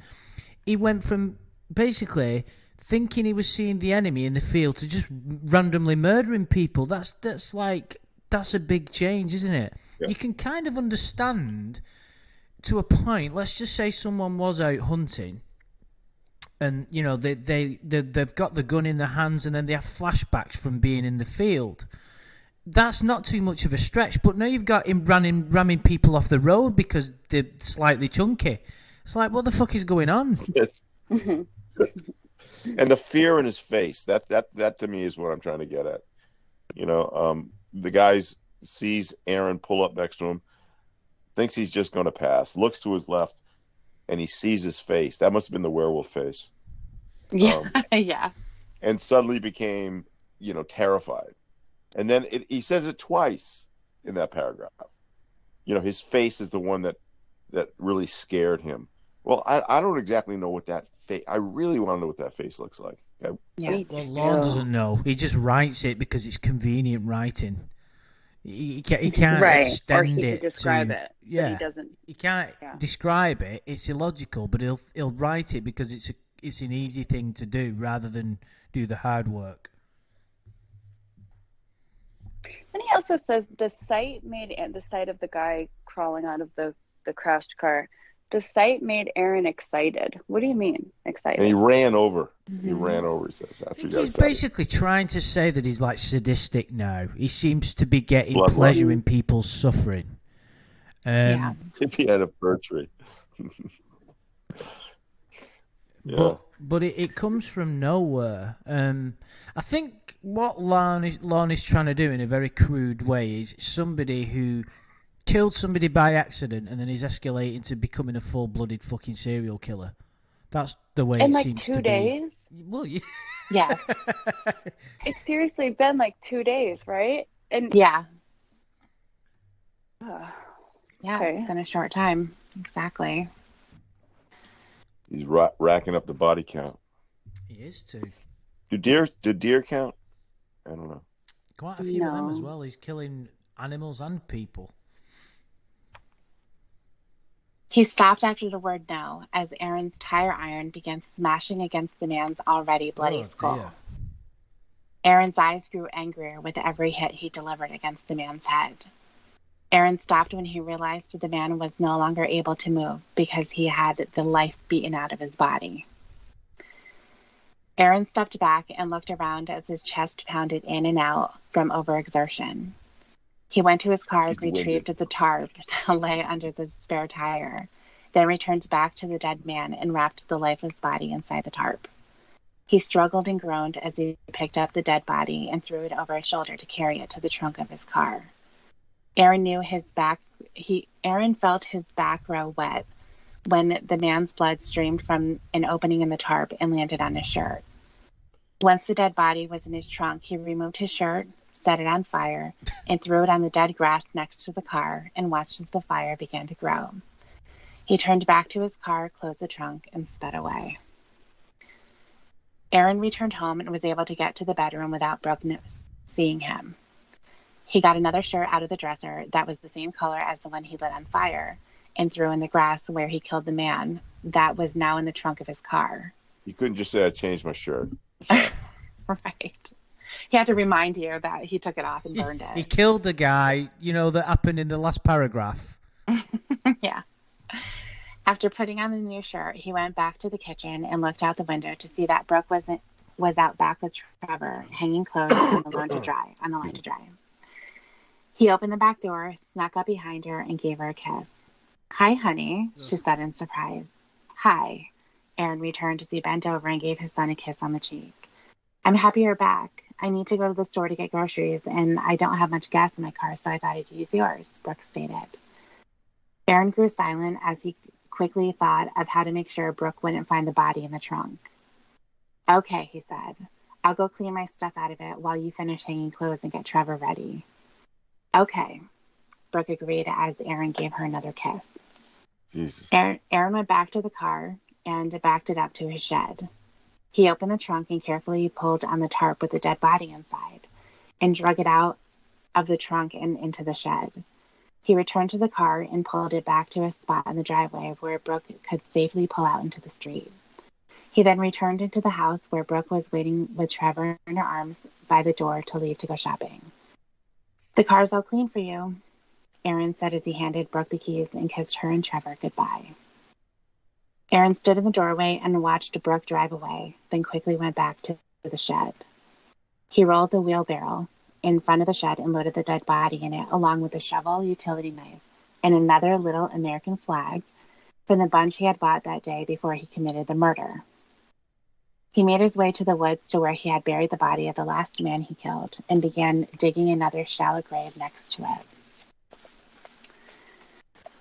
Once he got the grave dug, he pulled the body into the hole, filled the hole back in, and then placed another American flag at the head of the grave.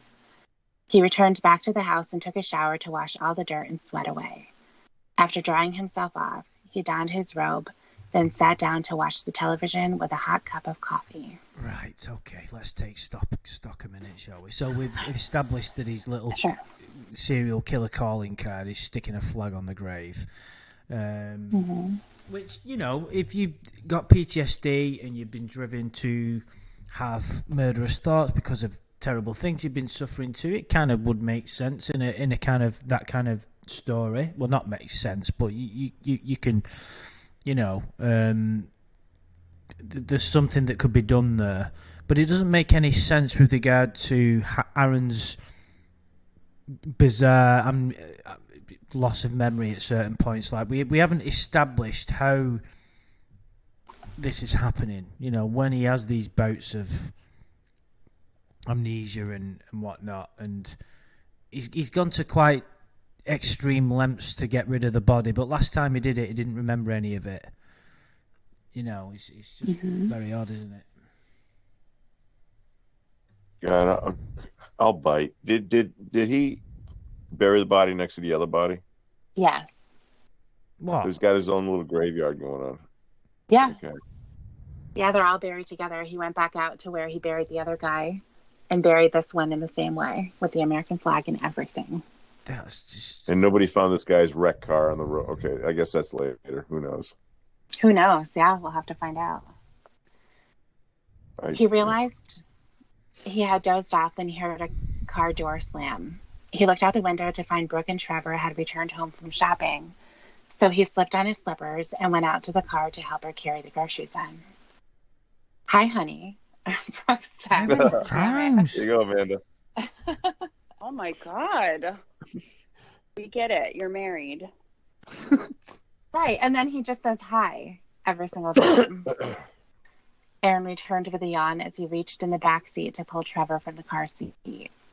Brooke opened up the trunk and pulled 2 bags of groceries out, then looked down towards the license plate and noticed red color on the license plate itself. "Honey," she called to Aaron, "what's this?"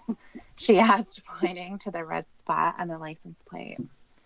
Aaron made his way to the back of the car with Trevor in his arms and looked down to where Brooke was pointing. "I don't know," Aaron replied with all innocence.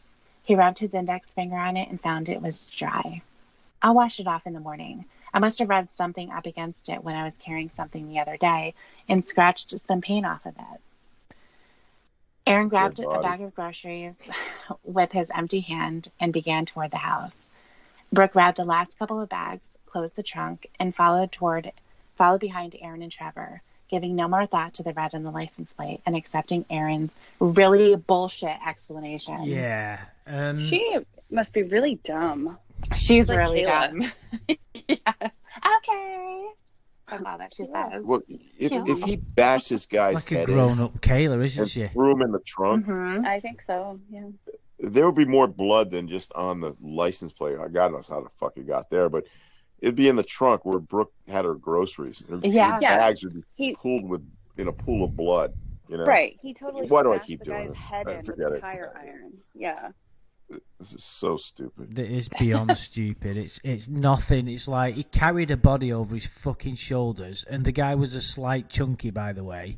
So there'd no. I thought when he wrote slight chunky, or slight, however he fucking worded it, the reason he wrote that is because he was carrying the the body over his shoulders. Like, oh right, I get it now. That's why. So he's gonna like fucking collapse on the floor or something because he's too heavy. But we didn't get any of that. But yeah, there was so many incidents where there would have been some, because you watch these documentaries, don't you, about killers, and blood gets everywhere, doesn't it? If you've killed a body, the amount of how many pints of blood is in a human body, suffice to say, is fucking difficult. So this is bullshit, but that's the least of the problems that this book has got. Fucking missing blood, but I think, you know what, guys, we're halfway through.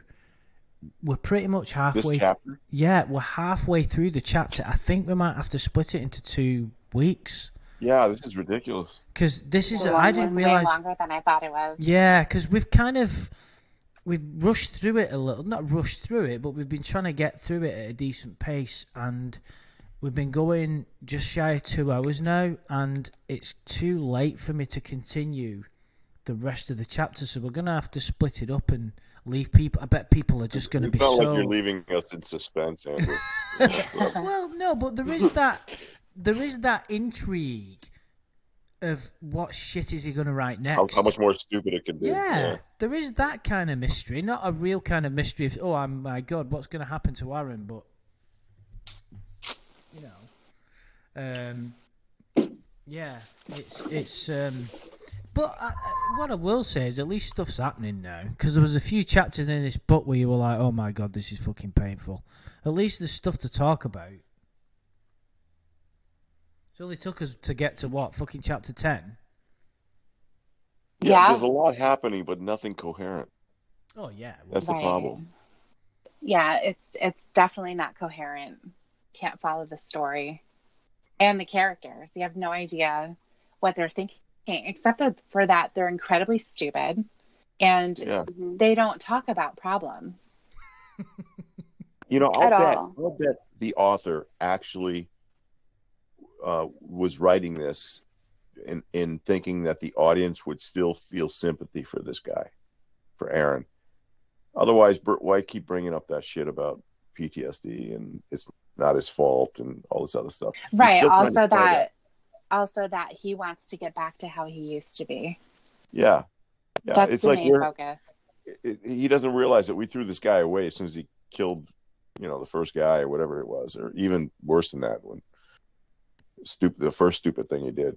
But we're not with him.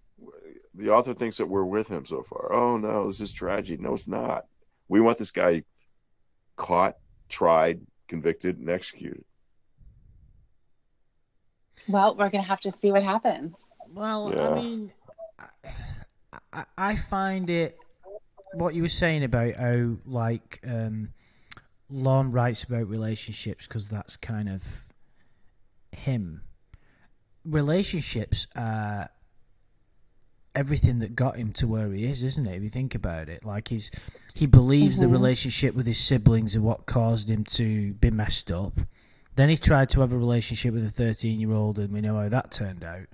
And now he's writing about relationships between him and his mother, him and this so-called idealistic wife, his relationships with his own mental health, which he doesn't understand and can't articulate. I think it's so insightful as well what you said about how he can never describe his own feelings. I think that's really interesting. He just describes what he's done. He doesn't know how he's feeling. He can't articulate anything. He can't understand his own behaviour. Is it that he can't understand his own behaviour, or that he doesn't want to? I think it's a little of both. You think it's what? I think it's a little of both, just because he tries to really justify how it's not as bad as you think and that you don't understand. Yeah, I think what he wants in the end is for us to really, I don't want to give too much away because I read this before, but he wants us to really cry about this character being gone, however. No, actually, he already said that in his prologue or his description. So, but he actually thinks we care whether, it's a sad thing. It's a sad day when this guy died. Right. I think he wants to really emphasize how the tragedy is really what happened to Aaron to make him be this person today.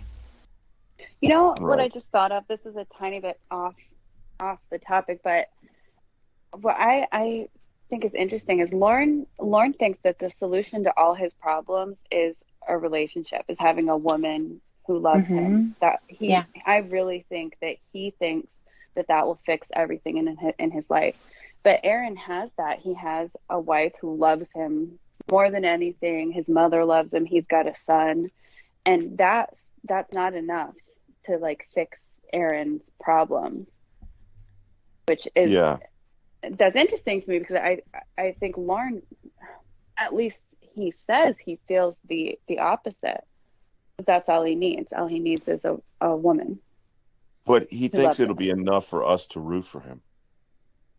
Lauren's all about perception, how other people perceive him. If he's in a loving relationship and blah blah blah, it's really weird. I don't know. I don't know how he can overlook the murder, but it's like, no, we don't like this guy. No, he's certainly now he's excited to kill people. He's going out hunting them and like beating them to death happily. How are we on this guy's side? Different methods And we can't too. even be on his wife's side because she's so irresponsible and stupid that she can't even be like, where are you going? Maybe we should talk about this. You are scaring me at night. Like you're acting like such a weirdo in the middle of the night that she's actually scared of him. But she's like, Yeah, oh, how never many- mind. We'll just give the baby a bath and pretend everything's Exactly. okay. Yeah. How many fucking showers can you take? Right. And how many times can you say, hi, honey? Hi. Hi, honey. Hi. Over and over again. Kiss on the With a lips? kiss on the lips. Yeah. Yeah. Yeah. Exactly. And you're right, Tiffany, they never talk. Aaron and Brooke No. never talk about anything except for just like the mundane events of the day. Hi, honey, I've got to go grocery shopping with the baby so I can buy food to make for dinner for you when your mother comes over, like she does every single day. That's all they ever talk about. Yeah. That's Hi, heaven honey, for will Lauren. you take That's the heaven. baby for a minute while I unload the groceries? I think there are more important things to talk about. And we don't need to hear Brooke's bullshit about, can you hold the baby so I can vacuum real quick? Nobody gives Yeah. a shit. It's so Right. unimportant to the story. I know. I didn't even think of that. I Oh, that's know. great, Amanda. I think it demonstrates Aaron's role as the man of the house as well. She has to ask him to hold the baby. This baby, I don't know how old it is, but why does it need to be held all the time? You know what really annoyed me too? And I almost Something annoys you in that book, to say Amanda this, James? Please Really? tell us, please. I want to Really? know. everything I'm annoys not me so having much. that. Again, it's unimportant. But why is Brooke taking the baby to the grocery store when Aaron's just fucking around at home? Yes. I'd be I like, was guess thinking who's the watching the same. baby? Do you know how hard it is to take a baby to a grocery store and you've got to Yeah. put them in the car seat? Fuck that. If dad's at home, baby's staying home with him, and I'm going to take my time at the grocery store. Right. But it was never even, there was It's never unspoken. any question.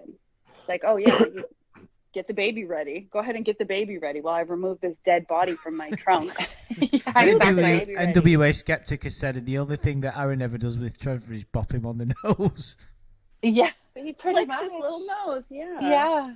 Yeah, exactly. And he'll look at him sometimes while he drinks his coffee. Right. Right. When he's sleeping, of course. When the baby wakes up, he's like, oh, I'm out of here. I got stuff Right. to do. No, I gotta go for a Brooke's- walk. That's when Brooke needs to start being the lady of the house. That's God, funny. Take care of the Aiden. baby. Every aspect The of this worst. book annoys Amanda James. Lorne's writing, Yeah, it does. Lorne's phrases, Lorne's motivations, the relationships that Aaron has. Brooke pisses you off. Like, I'm surprised the baby is not annoying you. It's all creations of Lorne's brain, isn't it? No, the baby's pretty innocent. I'm not annoyed with the baby yet. I might get there. But I was annoyed with the whole scene at his sister's house. The whole event was stupid and annoying. The fact that the diapers. baby had no diapers Yeah. really pissed me off.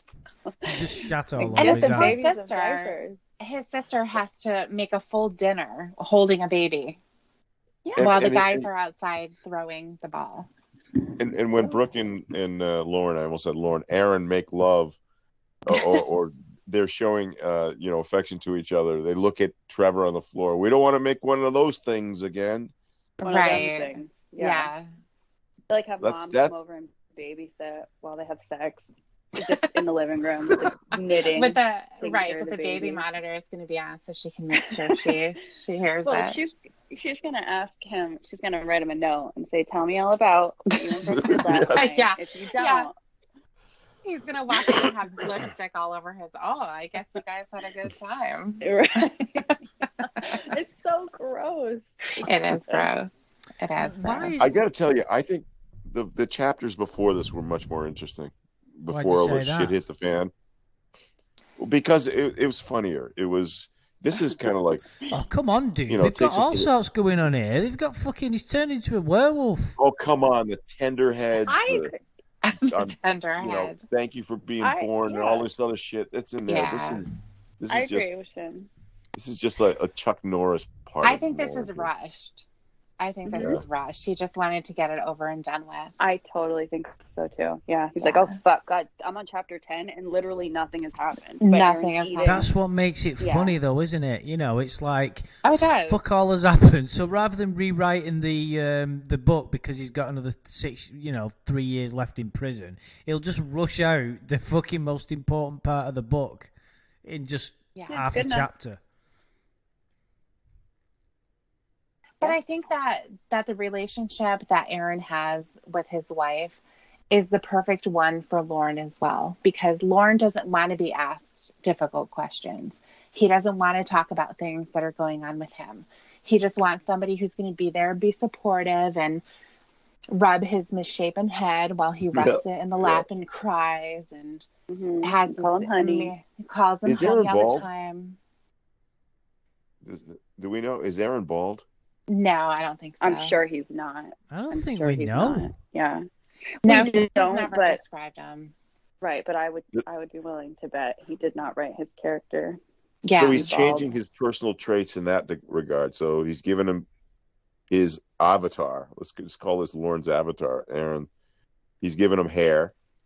He's giving him the ability not to smoke, I guess. Or drink. So he's putting all his good qualities in this character, he thinks. But he ends up being a serial killer. Way short, yeah. Well, he looks like the guy... Sorry, go ahead.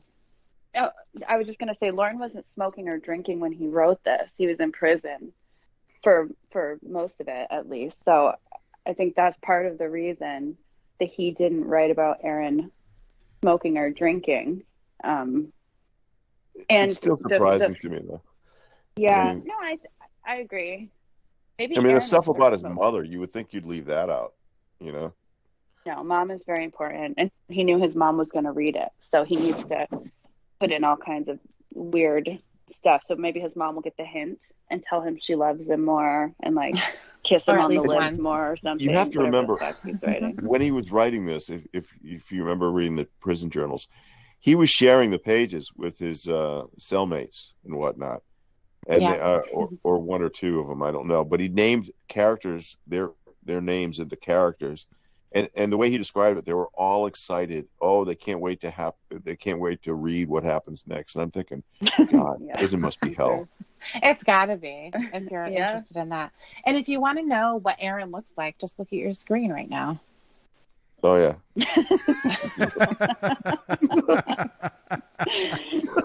Well, I don't think they'll make that picture better. I love that face.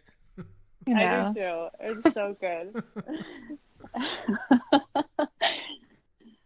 I can't even look at it. No, I don't think I don't think he did describe Aaron at all. Oh, no, except for he's 5'6", I think he said, or 5'7". I don't think. No, he wouldn't have mentioned that. I don't think that he did, but he wouldn't have made him 5'6". Yeah, I think he would have made him taller. He would have, yeah. Mm-hmm. Lauren thinks he's 5'8", so we'd probably have made him that. But it's just interesting he didn't go for like 6'2" or something, Make this guy totally he could have. Right. Well, he didn't go for anything, did he? We haven't got a clue.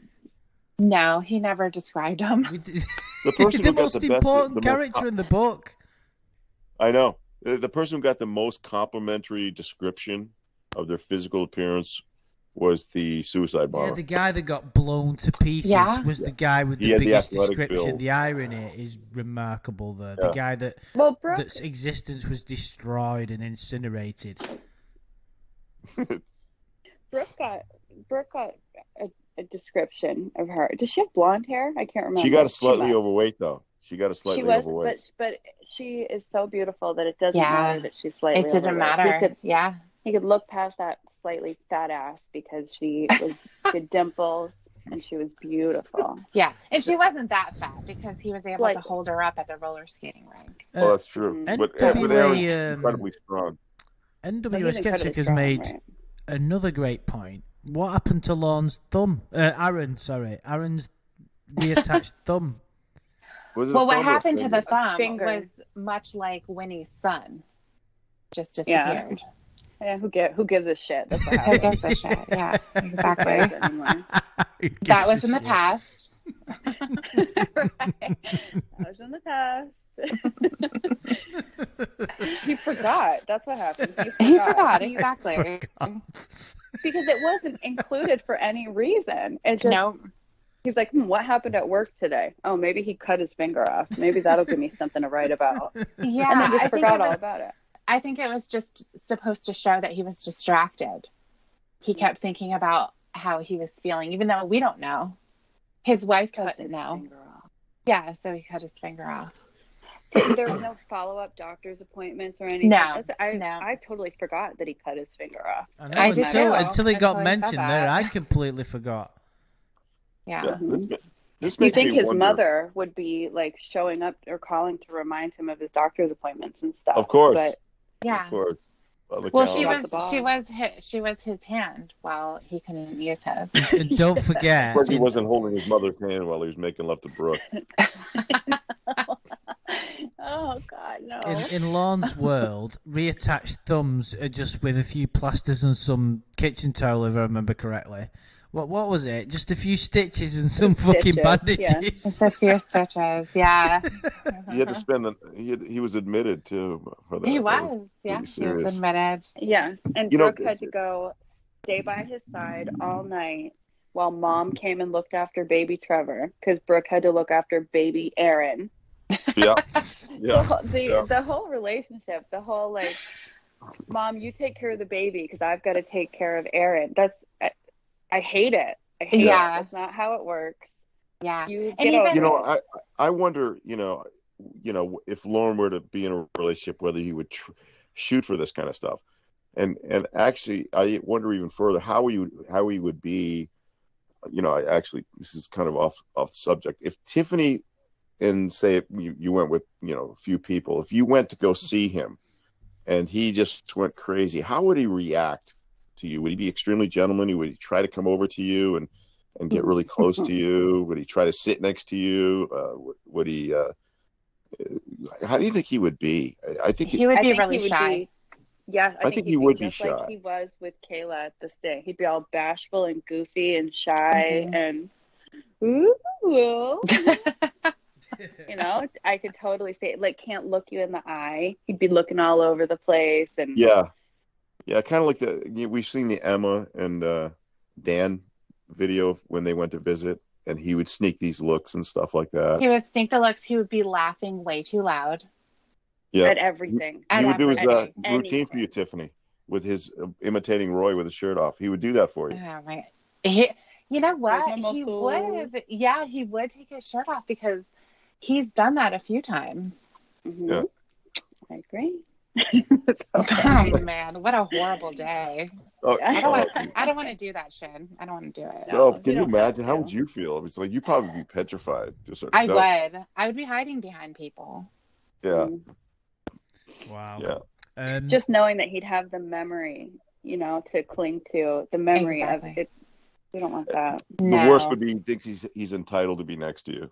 That. But I think you're right. I think the Holy Grail showed that he would just kind of, because that was a chat log or a preamble to the visit that was extremely familiar and possessive and entitled, and he didn't act like that at all. Right. That was a Yeah. child that it would have been easier. he would have the upper hand in the confidence department, and he still was so shy and bashful like that. So with an adult woman, no way. He'd be very shy. I think you're right, Branch. I think he was nervous when they visited him. But this whole idea of Aaron and his wife and the dynamics and everything that's going on, I think he knows that it's not possible for him. But shoot for the moon if you're going to write a life that's better than yours, No, but he's not consciously writing a life that's better than his. There's certain characters that he's trying to portray as being idealistic. A lot of his writing is subconscious here. And that's the sort of interesting aspect, is trying to decipher that as we're sort of going through it. You know what I mean? What is Lorne purposely writing? What is like virtue signaling? The virtue signaling was in the description mainly. But yeah, there's so much, because this is you would almost give the guy a break if he wasn't who he was. It's the first time he's ever written a book. It's going to be shit. It's not been proofread by anybody with any experience or talent. He's not fucking proofread it himself. It's about stuff he doesn't really understand, so of course it's going to be terrible. So it's almost too easy to pick apart a book like this, but that is what we knew.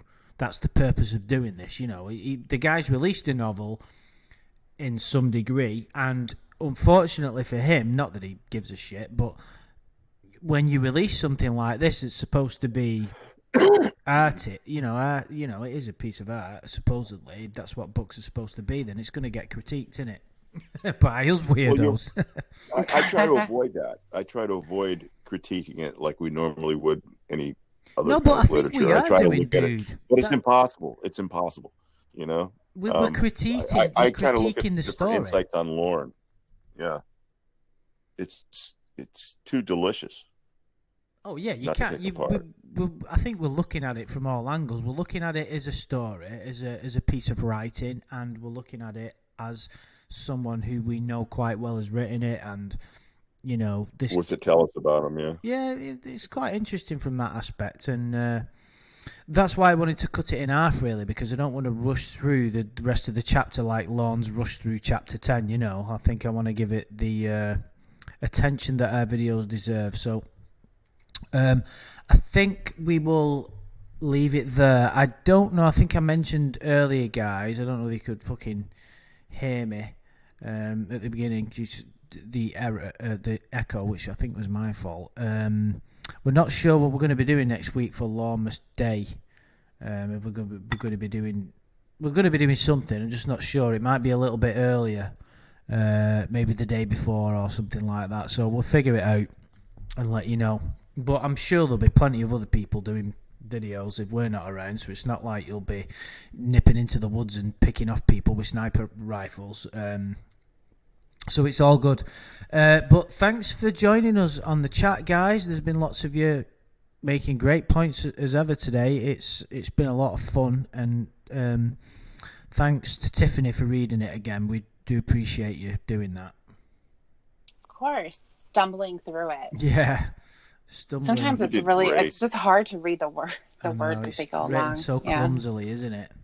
Mm-hmm. Yeah, but you made it somewhat painless. Thank you. He's such a charmer, is Shin, isn't he? I'm not charming, man. I don't think I could have read this on my own. Right, because you didn't. Because if you did, then you would have done your report. It would be a totally worse job. Yeah, that's a good point, that, Tiffany. Right. This whole thing is because you couldn't do your own review, dude. Yeah. It's not that I couldn't. I just had a bigger picture in mind. I don't think you did. Grander dream. I'm going to call you out and say you did smart. Oh, come on. Oh, Amanda James. I know. Jesus. I was being very altruistic when I didn't do that report. Very selfless. Well, right. Yeah. Thank you, Shin. Now we're doing it for you. Yeah. Right, guys, I hope you've enjoyed this anyway. Apologies for the a customary technical issue at the beginning, but at least we've not had any internet outages, which is good. So that's cool. But thanks for joining us anyway. I hope you're all well. People who are re-listening to this, please leave something in the comments to let us know what you're thinking, anything that we've missed that we can have a chat about, anything funny that we may have missed. I have an announcement. Oh. Shin's Koala is going to be reading the chat log with the Great Gatsby tonight. Oh, excellent. What time's that going to be, dude? Just so people know when to... Yay. About 10:30. I should also make a second announcement to that. Guys, I have COVID. But, I'm okay. Everything's great. But I'm in quarantine. So, voice is a little rough. So, yeah, I can't wait to do it with Babsy. She is so fun to stream with. And it's a pity. Yeah, so it'll be fun. It's a pity that I am fast asleep, but I will listen to the recording tomorrow. So I hope you guys have fun. That'll be really cool. And I'm sure that if we're not, we're going to talk about you a lot, so you probably want to, Nah. I'm sure not. But no, So what time is that going to be? I think it's 10:30. 10:30. What time? Yeah. 10:30 Eastern. Eastern. What time is it Eastern time now? Oh, geez. It's about 5:40. Ah, right. Yeah. Okay. Yeah. I'm in crazy England time. Don't forget, it's 20 to 11 here in the evening. So, anyway, right. Without further ado, we're going to get going. So, thank you everybody in the chat. Head on over to Babsy's channel later to listen to Shin do a reading. That'll be good fun. And thanks to Amanda James as well for her ruthless evaluation of Lorne's work. It's just so fun to listen to. Biting. I know. And always biting. makes excellent points as well. Yeah. So it's funny to hear her say that he's stupid, but there's always a great reason behind it. So I always appreciate listening to that. Me too. Gosh, he's Oh, pretty. thank you. Mm-hmm. He is stupid though.